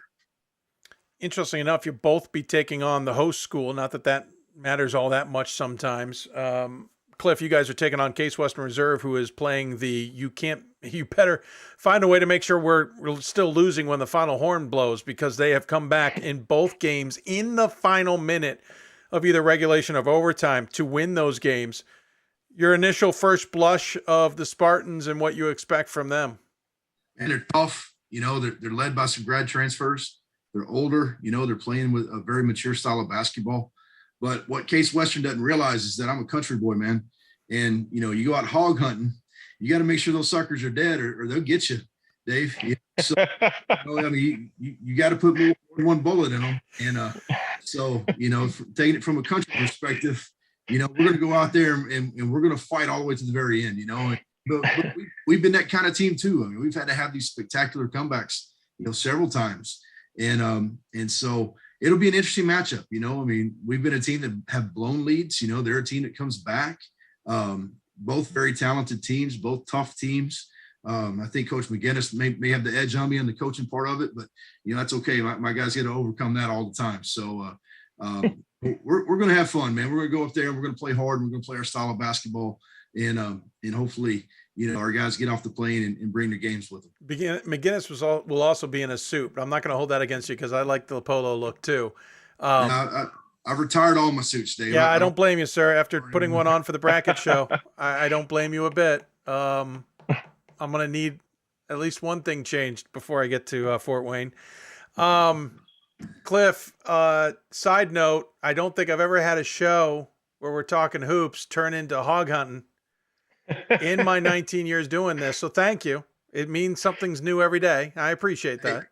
Dave, you should know this by now. You never know you're going to get when you bring the country boy on, man. I'm so darn true. The beard, fat guy with a beard, coaching college basketball. You're just giving me an ammo for future NCAA shows. You understand that, right? Dave, you realize I'm a lot closer to Santa Claus than I am to Coach K, so I mean, it is what it is, man. It's what you get with Clif Carroll, buddy. Next year you guys make the tournament. I am definitely dropping lines like, watch out, these guys know how to hunt hogs, and people are going to be very confused. Mark, on your side, I don't know what kind of analogy you can give me here, but you're playing Transylvania. Obviously, Julie's got a very good team with her. They're undefeated, one of now only 2 teams left undefeated. You knocked off one of the other ones that was undefeated. What do you see on first blush with the Pioneers? Well, I have no analogies that can relate to hog hunting. Don't worry, I wasn't holding you to do it. Yeah, I guess from being a Northwest Indiana boy living off Lake Michigan, we didn't do a whole lot of hog hunting. We just went and fished and hung out on the beach. So, the biggest thing is obviously a very talented team. Anytime you're undefeated, that says a lot about your team. They were in our first Sweet 16 pod when we went 2-3 years ago, whatever it was, and we had a chance to watch them a little bit. And obviously, Coach does a tremendous job with them. Obviously being undefeated. We know, they play a little matchup zone, which is something we haven't really seen a whole lot of this year. And they want to do a lot off different ball screen actions and everything. So that's kind of very similar to what we do offensively, is just how they attack off ball screens, and we kind of do the same thing, but the matchup zone will be different. And we know, obviously, being a Midwest boy, that, everyone's going to come on out and support basketball in the Midwest, and they're going to have a packed gym. And but I think too, we've been in those environments, whether it's at East Texas Baptist, which always has a great crowd, or UT Dallas, or Hardin Simmons. And so we feel the conference that we play in has prepared us for this. And, again, I think that, our team's been through some of those tight games and coming back in some fourth quarter runs in pretty tough environments. And so even though we're, the makeup of our team is a lot young, they've had to grow up pretty fast and mature pretty fast. And I think they're ready for this moment. And, we've had a couple of those games. I go back to the East Texas Baptist game at East Texas Baptist in conference. In the first quarter, the moment was probably a little too big for them. And, we're down. But once we got settled in, made a nice run, and end up winning in overtime. And so I think those are all things that kind of help mature and will prepare us. But obviously, it's going to be a great game. It's going to be a battle. They're going to have a great crowd. They're very well coached, and we got to come out and make sure that, we do the things that we're preparing for this week and executing our game plan. Quickly, 'cause I know I've taken a bunch of your time, but I do want to ask about the teams. Mark, I'll start with you. Just tell us who the players we're supposed to be watching on the floor, who's going to stand out to us, and how your team clicks. Yeah, I think the biggest thing you got to look out for Ariana Rossborough, Ashley Fox, Bethany McLeod, Caitlin Cole Morgan, and Olivia Champion. Those right now have been playing very well in the tournament this past weekend. Olivia Champion has played probably 3 of the best games, or lost to UT Dallas in the semifinals, but then this past weekend. And then Bethany's had a tremendous season. Ariana Rossborough's been, she's freshman of the year in our conference.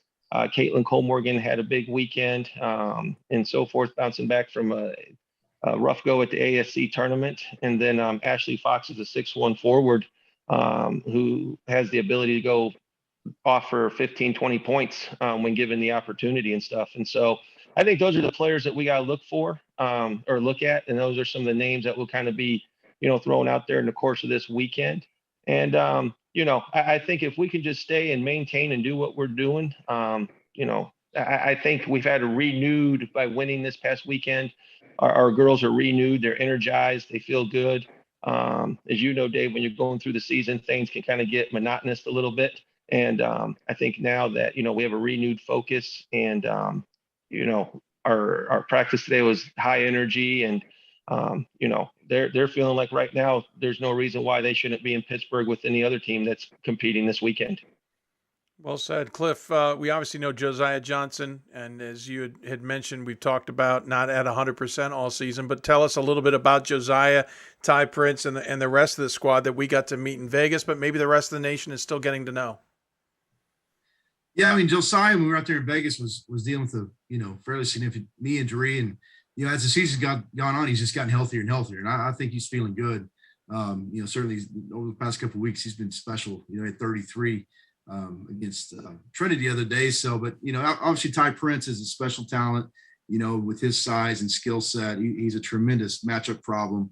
then we just have great role players and great guys that are very talented to come in and play around those guys.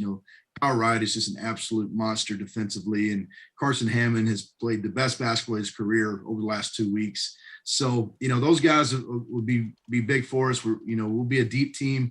We'll play 10, 11, 12 guys. We had a game, I think our semifinal game against Texas Dallas, we had seven different guys make a three-pointer in the game. So, it's, not a lot of teams can do things like that. So hopefully we'll play balanced and Josiah will be special like he is, and Ty will be a matchup problem. Everybody else kind of play off of those guys. And, I feel like we should be an issue for teams going forward. Well, gents, I congratulate you both on what you've been able to do with the program. Certainly impressive, to say the least. And I appreciate the time you gave us to talk about it and have a little fun with it. I'm going to be thinking about hogs for the rest of the night, which is not going to help the diet. And Mark, I'm just going to expect to have some amazing analogy, even if you are out of the Gary, Indiana area. As a guy from Chicago, I don't think you've got much to talk about out there, but good luck. No. Yeah, we're a little 30 minutes east of Gary, so I don't want to lay too much claim to Gary, Indiana. I don't know. You said Northwest Indiana. That's exactly where I head. I head to Gary. Yep. We got to keep coming a little further east. You got to keep on coming. Don't just stop in Gary. So keep on coming. Yeah, I usually never stopped in Gary. It's probably smart. But I appreciate both of you guys being on. Thanks so much. We always give the final word to the guests. Cliff, we'll start with you. Any final thoughts you want to share with those tuned in?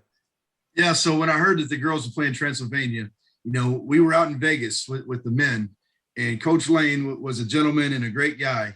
And I thought it was so cool that they were Transylvania and that their mascot was the Vampires until they told me that they're not. Nope. And that is one of the biggest missed opportunities of anything I've ever heard. I mean, you're Transylvania. How are you not the Bats or the Vampires? Well, they got the bat for the mascot. I mean, it's just beyond me that they missed an opportunity, but it was awesome, man. Their team was awesome. We ate breakfast with them a couple of times out there at the South Point. Man, that event is so cool because, we hang out with the Trancy guys, the Chicago guys, the Marietta guys that are still going, hopefully we get a chance to play them, man. How cool would that be? That I believe that would be a national final if that happens, but that would be awesome. So Dave, my hat's off to you guys for what you guys do for D3. The D3 Hoops Classic was an absolute blast. We had a great time, and it was valuable. We learned a lot about our team and really got better out there in Vegas. So my hat's off to you, buddy. Do a great job for us, and hope we get to talk to you soon. Well, I appreciate it. It'd be great to run into you once again. Bring Mark to Vegas, but Mark will let you have. I want to go to Vegas. I'm telling you, both of you come together and it's epic. It'd be fun. But Mark, we'll give you the final thoughts. No, Dave, just kind of piggyback off what Cliff said. You guys do a lot for D3 hoops, and I think kind of shows light to what D3 hoops is about, what it brings. I think you guys do a tremendous job of just showing the country and the nation what we're about, that it's competitive, high level basketball, and shouldn't be something that's overshadowed. And I know you do a great job. I know we were going back and forth last week on just scenarios and stuff like that. You guys were a big help in just trying to figure things out. And that stuff's invaluable and it's helpful. And just really appreciate you having us on, Cliff and I, and just taking the time, because I think it really shows that what high level basketball is in D3 hoops and the balance that it brings to the college athletes. Well, thanks. But I want to come to Vegas. I mean, if you got to go hog hunting, I can find someone to go hog hunting to get me to Vegas. So whatever it is. Mark, let's go talk to O'Rear when we get done. Hey, let's go do it. That's what I'm telling you. Having you both out there would be fun. I can't promise there's any hog hunting out there, just for the record. Don't know if that happens. I know a guy who hog hunts out of a helicopter, so that's only about the hog hunting I have. All right. There you go. We'll figure that out in Vegas. Gentlemen, good luck this weekend. Good luck to your teams. Look forward to seeing how it all plays out, and we'll look forward to talking to you down the road. All right. Thanks a lot, Dave. Mark and Cliff joining us from Mary Hardin Baylor. Appreciate them taking the time. We'll take another break. When we come back, we talk to Bill Saul, head coach at Calvin. You're listening to Hoopsville, presented by D3Hoops.com. Back with more after this.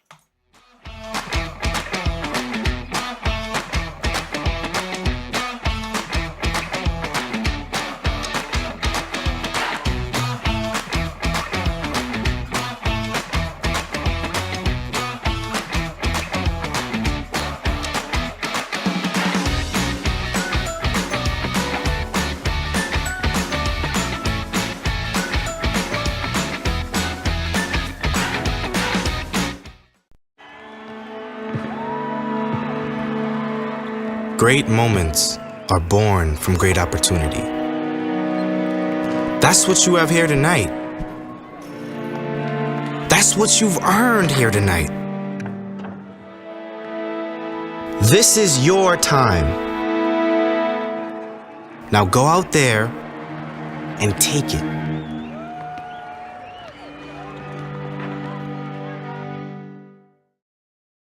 It's on us to stop sexual assault. In any way that we can. To get a friend home safe. To never blame the victim. It's on us. To stand up. To make our community safe for all. It's on us. It's on us to look out for each other at parties. It's on us. To be more than just a bystander. To step up and say something. It's on us. All of us. To stop sexual assault. Learn how and take the pledge at itsonus.org.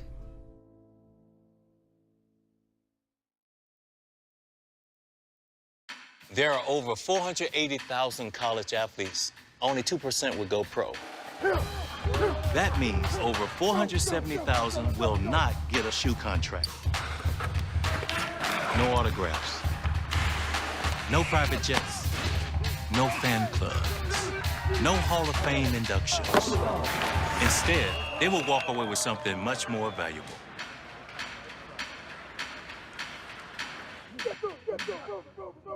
We've got more schools than Division I, more fans than Division II, and more upsets than March Madness. There's 800 programs with over 11,000 games leading to 2 national championships.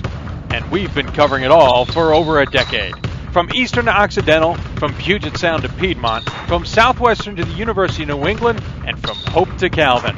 Nobody covers Division III basketball like we do. We're at d3hoops.com at www.d3hoops.com.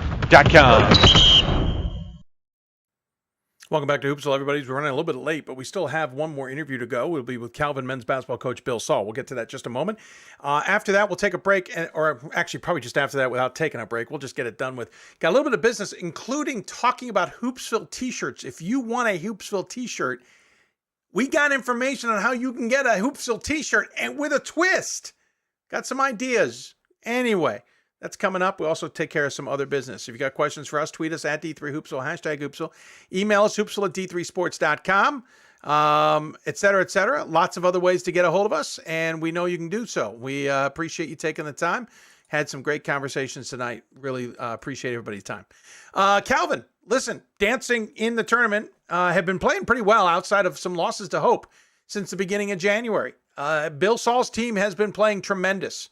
And they've got an opportunity here to kind of do something they haven't done in quite some time. They're in the Sweet 16 first time since 2014.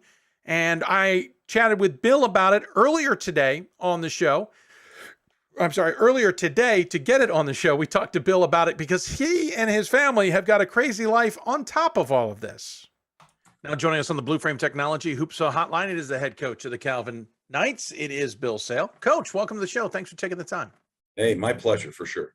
I appreciate it. Hey, great run, obviously. I think a few people made a chuckle that you guys, being the runner-ups per se in the conference, looked like you had the tougher run in the tournament, or maybe hope at the tougher one.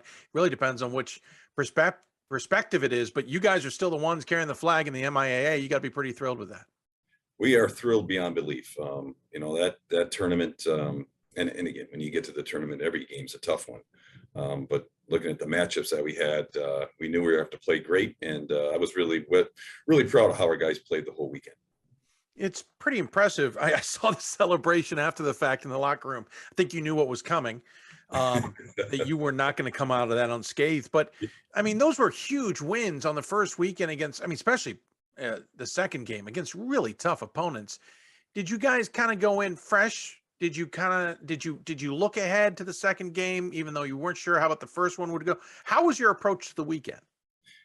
Well, I think it's always unique, right? We've got a lot of seniors and then some fifth-year grad students here, and the devastation of losing your conference finals to Hope. I mean, you don't want to lose in the conference finals, and you certainly don't want to lose to Hope.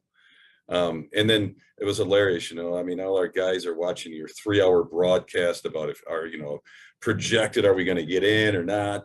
And so then on Monday to actually, be there and see your name go up was huge. And I think that just gave us new life, right? I mean, you're kind of going on Saturday thinking maybe that might be the last time I ever lace them up competitively in a collegiate situation to new life. And I think that's really what we got this weekend is just a rebirth, a little bit of our guys having something taken away and then having a chance to play again. And I think it was instrumental in how we played for the whole weekend.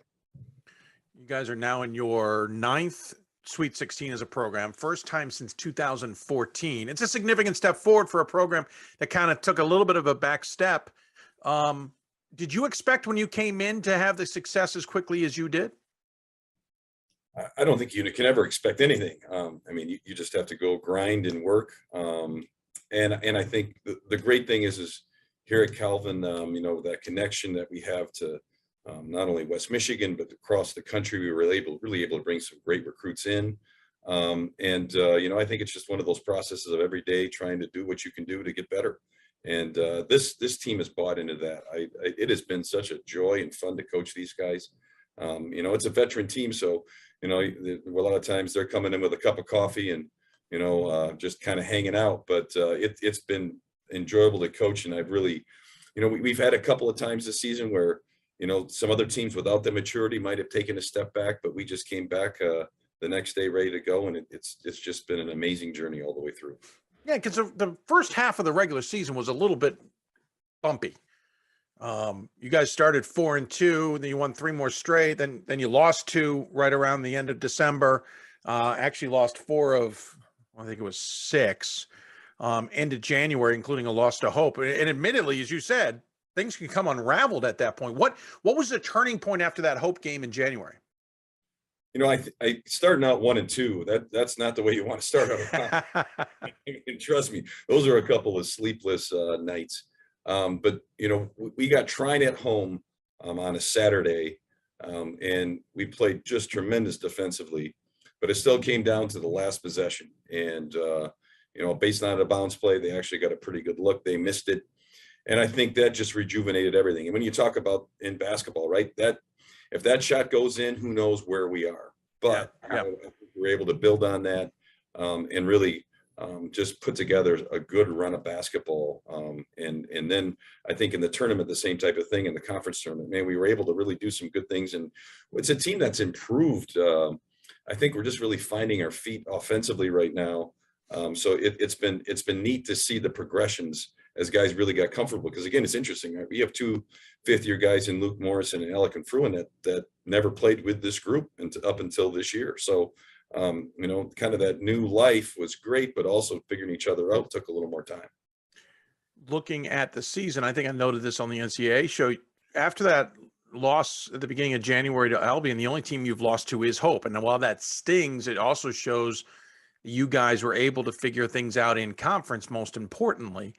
But your scores are all over the place. You have a game against some teams that you're scoring in the high 80s. You got other games 90s. You got other games 50s, maybe 60s. Who's controlling the games here? Are you guys getting controlled yourself, or are you able to control some of yourself? You know, for us, and by the way, thanks for reminding me again that we lost to Hope 3 times. I'm doing that for the audience. The audience. It's like it's like getting hit in the head with a hammer right on the show.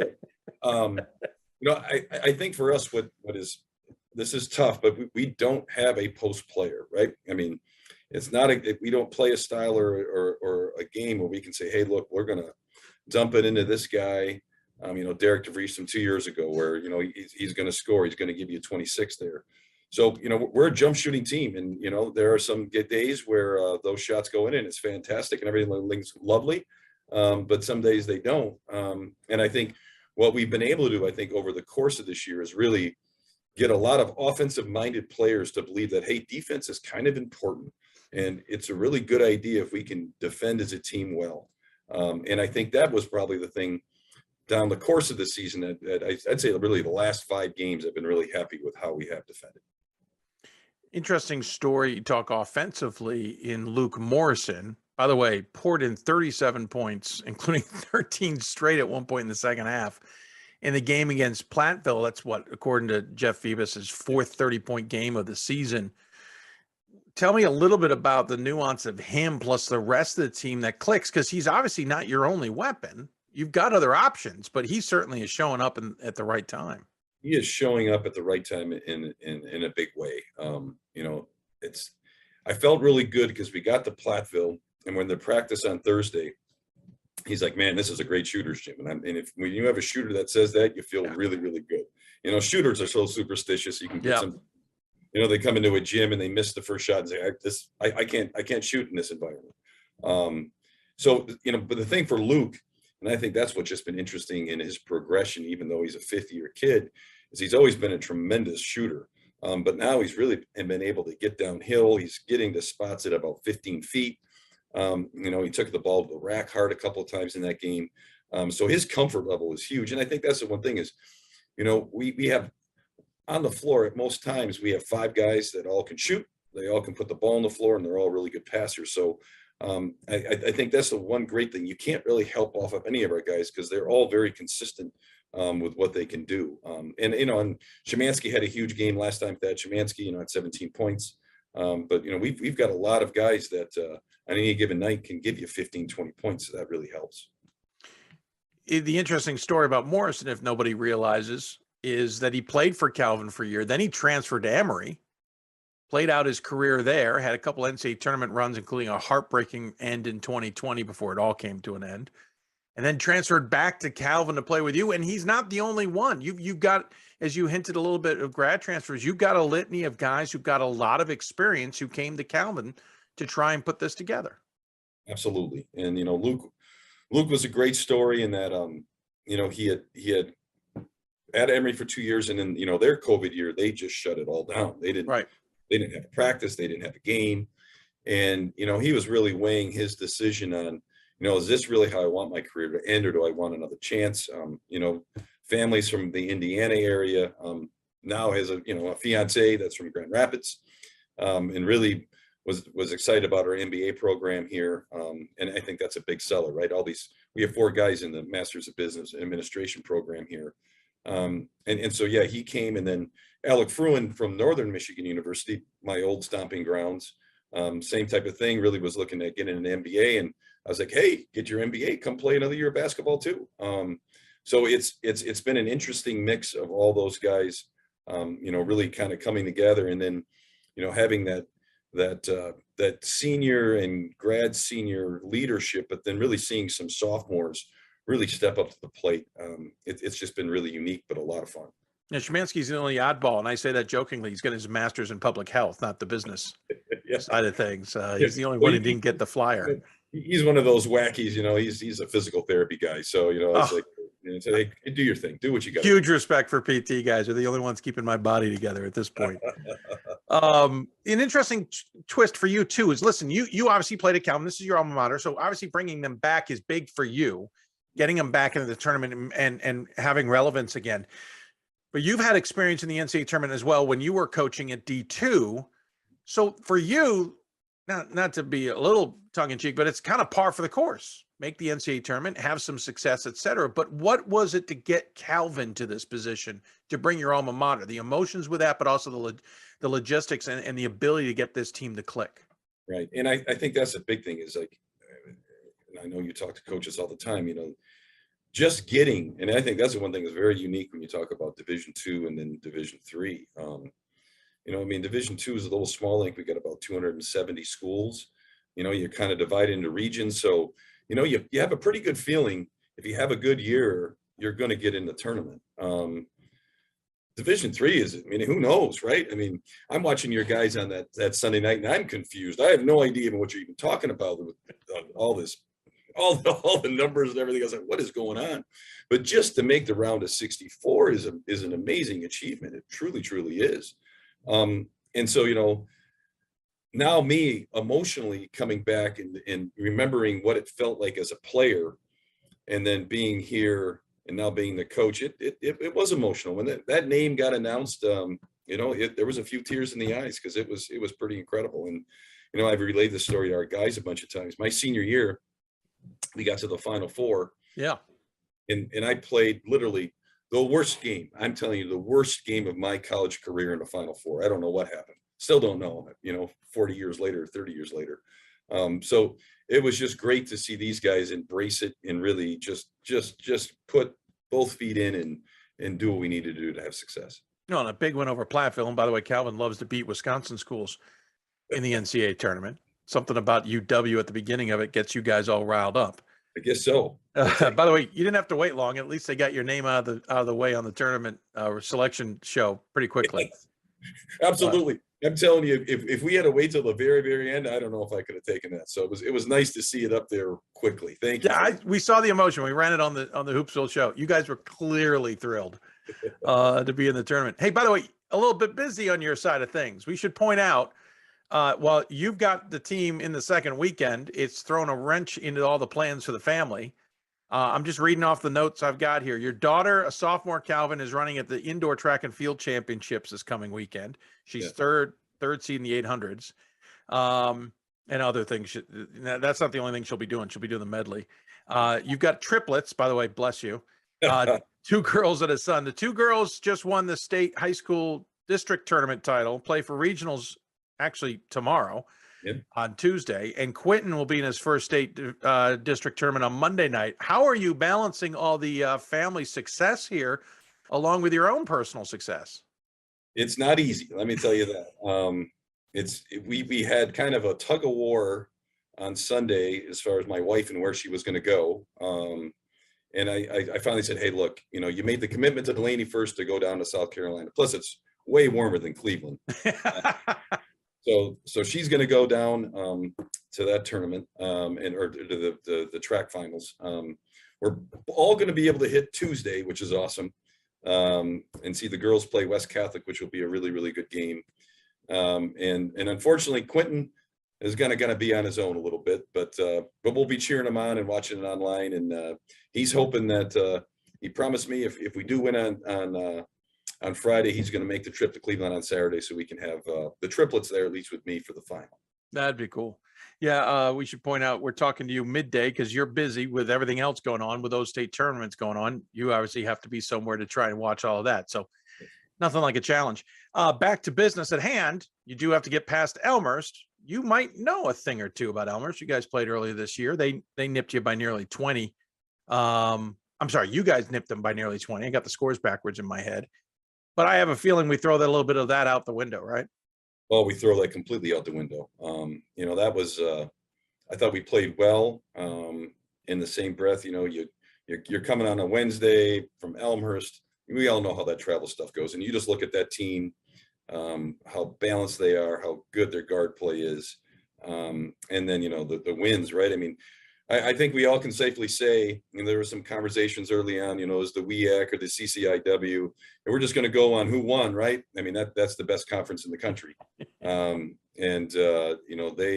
handled themselves incredibly well there. This is a really well-coached, defensive-minded, but still can put up buckets in a hurry. It's going to be everything we have to get into this game and stay in this game. Of course, you're at Case Western, so they've got you. They're in the mix here, and Mary Hardin Baylor's flying in from Texas. 2 very different teams there too, and one in Case Western who's shown that this game's never over. Oh no, the end of that game was crazy, huh? I mean, both of them. I mean, just that's a great thing. NCAA basketball. I mean, I don't care what level it is just amazing to watch and so much fun. I mean, those games are just crazy. I caught the end of both of them, and it's just wow. What performances by both teams, I tell you. I know it stings that you guys lost to Hope 3 times this year, but do you get the feather? No, I segue. Do you get the feather in your cap because you're still in the tournament?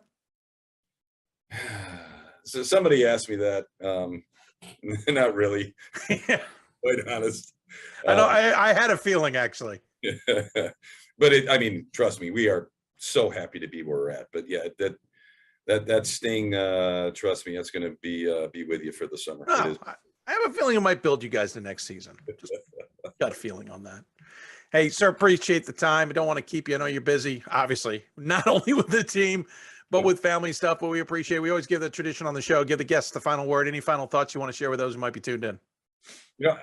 One thing and people have asked a little bit, and man, you do such a great job, but I just love the fan bases of all these schools. It's amazing. And coming back to this after kind of being away from a while, man, it just renews this spirit for what's all good in basketball. And it's just been a lot of fun, and I really appreciate being on your show.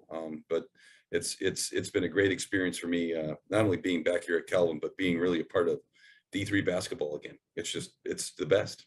No, well said. I agree with you on the fandom too. Matt and Zach Snyder may be an exception. Well, they're a little crazy. So they're going to appreciate that too. Hey, Bill, thanks so much for the time. Take care of yourself. Good luck this weekend. We'll talk to you soon. Thanks so much. Bye-bye. Here's Bill Sale coming to you from Calvin on the Blue Frame Technology Hoopsville Hotline. I don't know why in the world I was saying Sale at any point in time today. It is Bill Saul. It is S-A-L-L. I have no idea where Sale came from. I apologize now to everybody who heard me say it. I don't know where that got in my head. I really don't. No clue. It clearly got there. And every time I said it, I didn't believe myself, but I said it apparently. He didn't correct me either. That's how sad that is. Bill Saul. Thanks for being on the show. Really appreciate it. Great chat with him.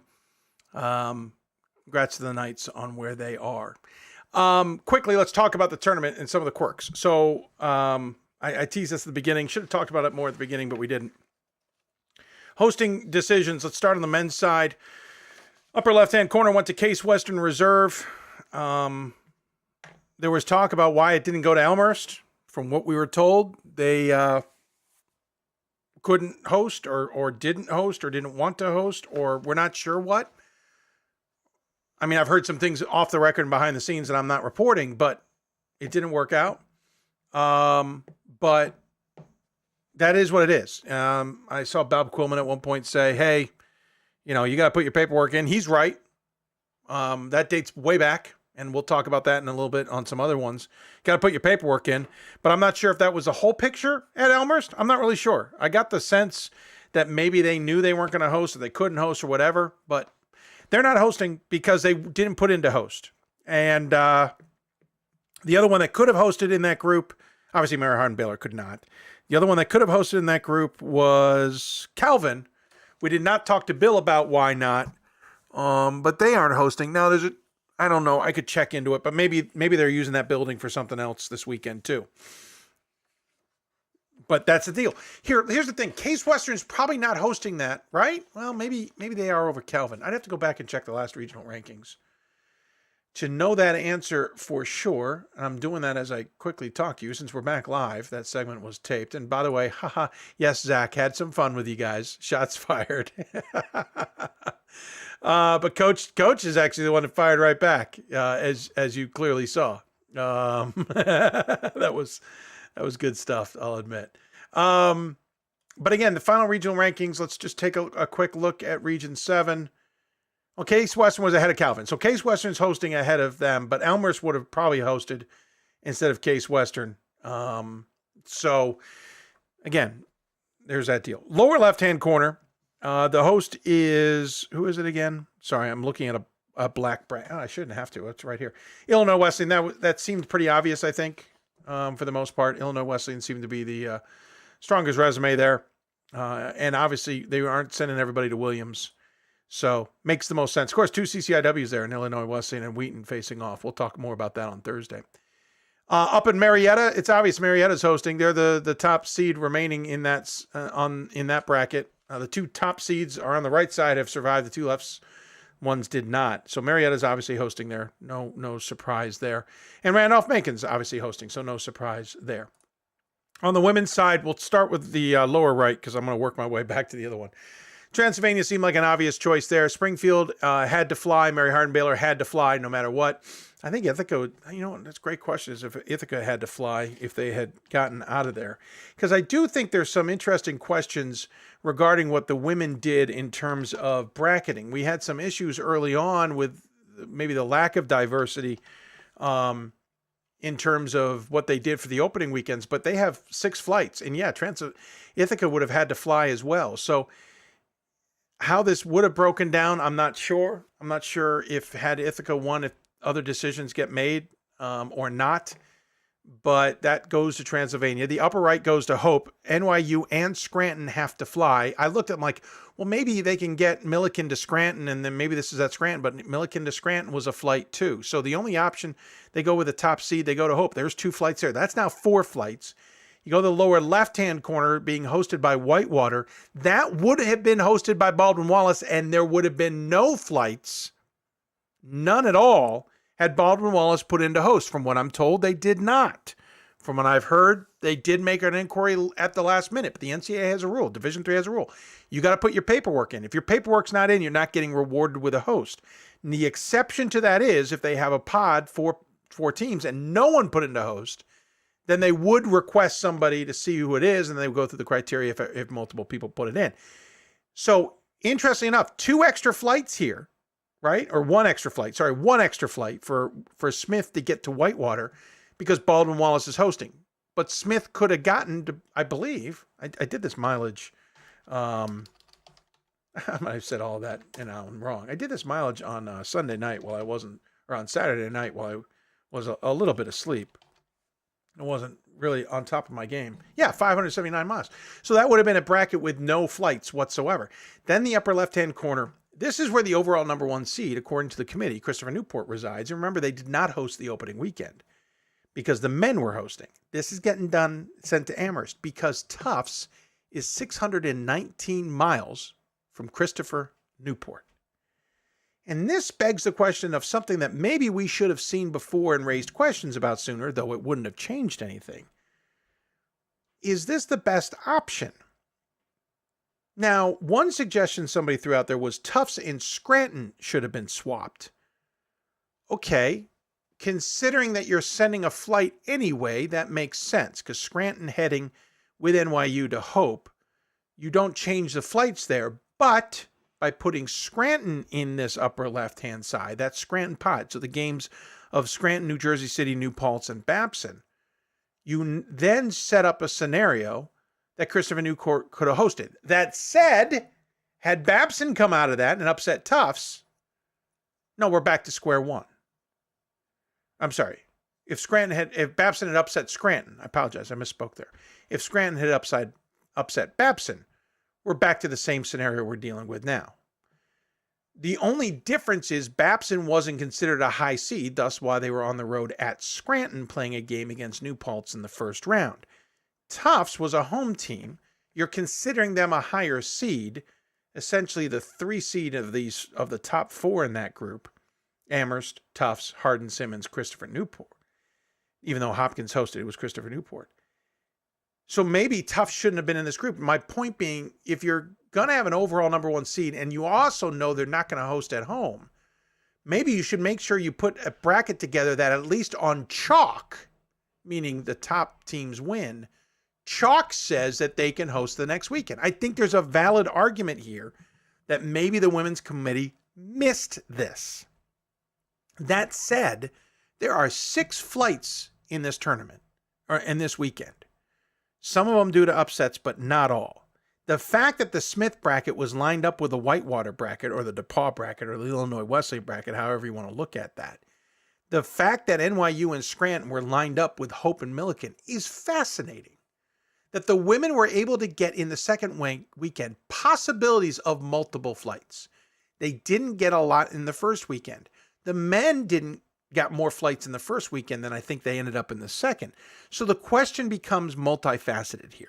First, are the budget restraints a little bit off for both committees because we haven't had a tournament since 2020 and we haven't had a champion since 2019?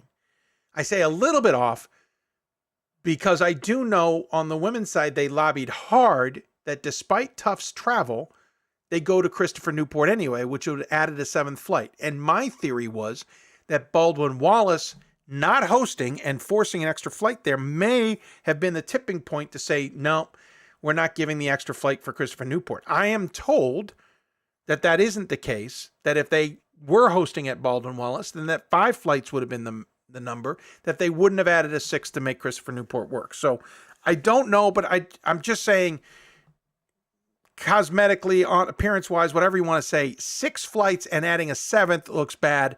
5 flights adding a 6 maybe doesn't look as bad, but I guess it's perspective on where you're starting from in the first place.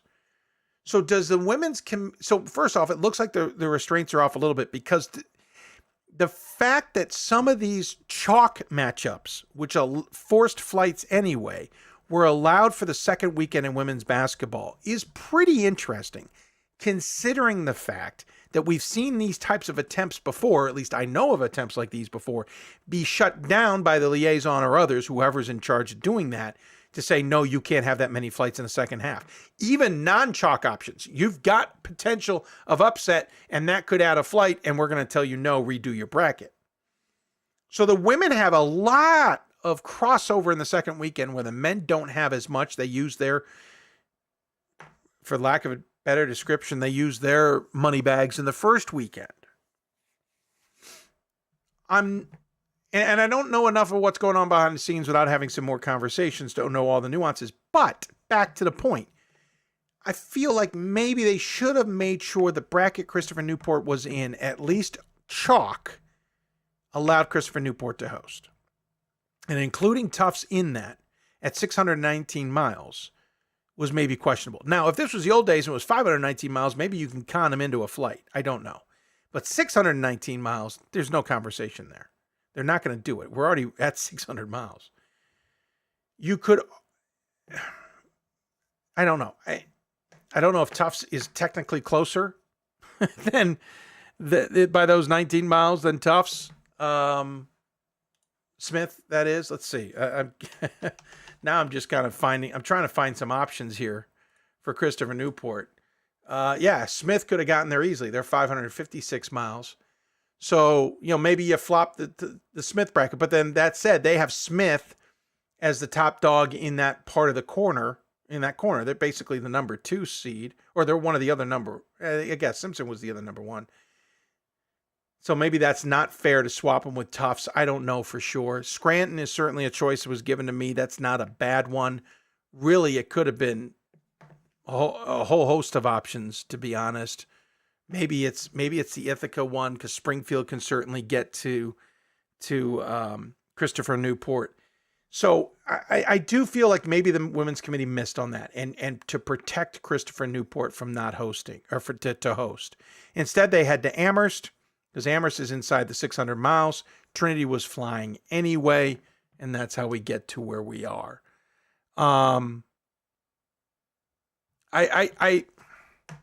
I feel bad for Christopher Newport, because as the overall number 1 seed, they're not getting a chance to host. That said, they've been road warriors anyway. The C2C tournament was out at UC Santa Cruz. The first weekend was on the road at Johns Hopkins. And now this second weekend, they'll be on the road at Amherst. Now, I'm hearing some quirks about behind the scenes about other transportation issues for Christopher Newport I don't know a lot about. We'll have to look into.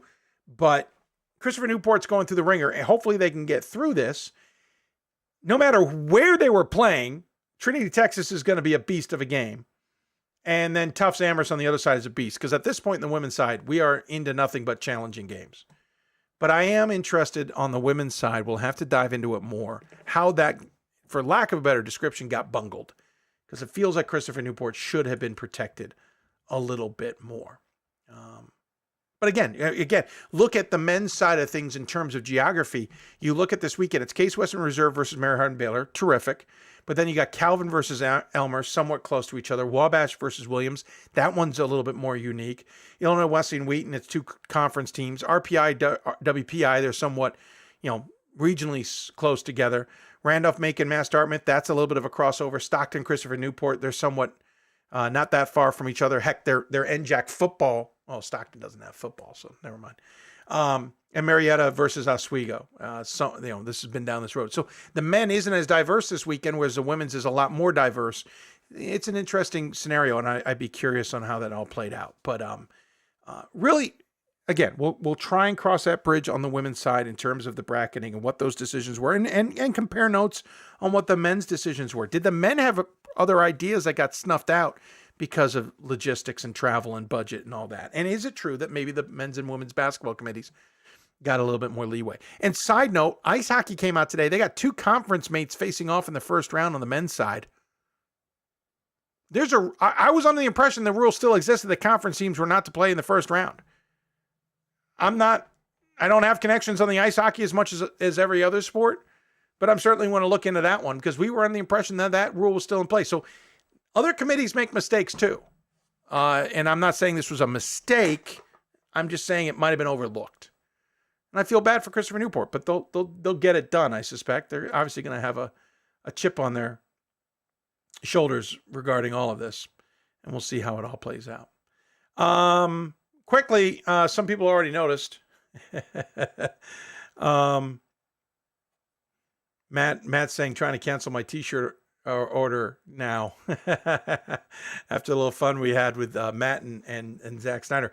Yeah, t-shirts are available. We kind of sent something out about this and said, hey, are you interested? Do you want to do something? So we tweeted out, we found a company that got together with us. We've had several companies that have been possibilities here. So we're trying this one out. It's teamorders.net. The company that I'm talking with, I think that's their name, to be honest. Teamorders.net. This is what the page looks like when you go there. Hoopsville Apparel. You'll go down. You'll see there are 3 t-shirts available. We have a cotton t-shirt for $17. You can get it in multiple colors, gray, orange, and kind of this natural color. You also have a performance t-shirt for $17. Looks like a black, a gray, and a white. You also have this burnt orange color on an Russell Essential t-shirt for $18. Also in black and white as well. By the way, you can also get hashtag Glean on the back if you want. I don't remember if it's for extra or not. Hashtag Hoopsville on the back as well. I'm going to show this quickly, and then I'm going to get off of it as quickly as I can. There's also a special t-shirt for any of you out there who really like the show. We'll just leave that as it is. So proceeds go to Hoopsville. Well, this is going to be up for a couple of weeks at least. We hope you'll consider it and take advantage of it and whatever you want to do. You can even get your name printed for an extra few dollars on it if you want to. Really appreciate the effort by George and his crew to help get us on that. We'll see how it does. I'm not sure. We'll see if it's a fundraising option for us in the future. We'll keep tweeting out links for it, and we'll put it everywhere we can. And maybe you'll take advantage of it and help support the show. We hope you will, and we appreciate it all the same.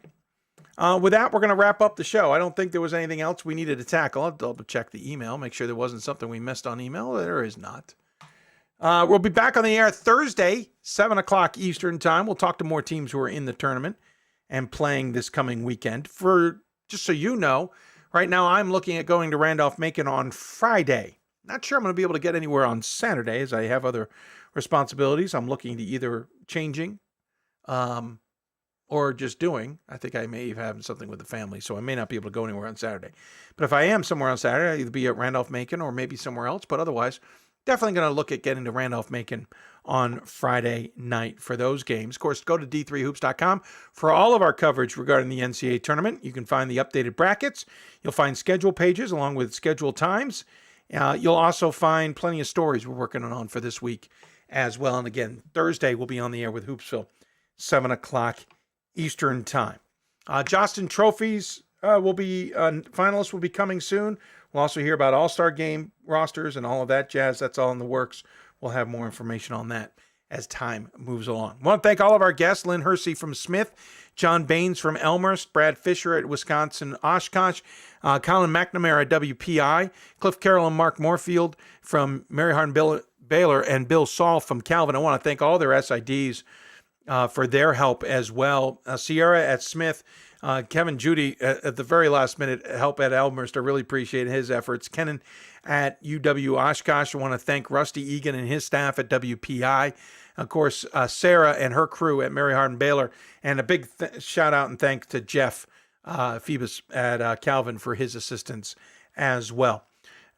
That's it for Hoopsville. Reminder, we're brought to you by Blue Frame Technology and the Team One Sports app. That's how you're watching us on the big screen and wherever else tonight due to our issues on the Presto side, so we're not watching on d3hoops.com. I want to thank our partners at Blue Frame Technology and the Team One Sports app for all of their assistance.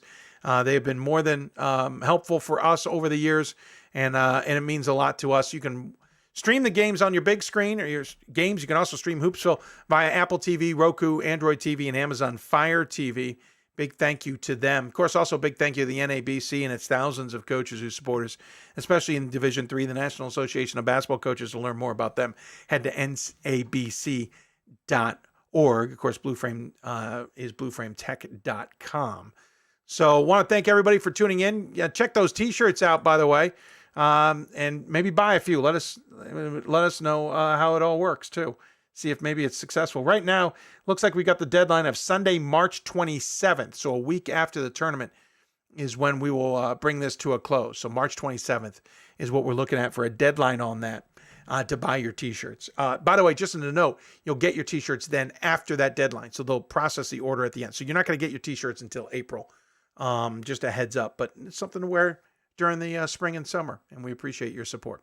Again, back on the air, 7 o'clock on Thursday. Thanks for tuning in, everybody. You've been listening to Hoopsville. If you want to talk Division III basketball, you've got to listen to Hoopsville. Thanks for tuning in, everybody. Hoopsville presented by D3Hoops.com from the NABC studios. Thanks to our partners at the WBCA, Blue Frame Technology, and the NABC, of course, as well. Good night, everybody.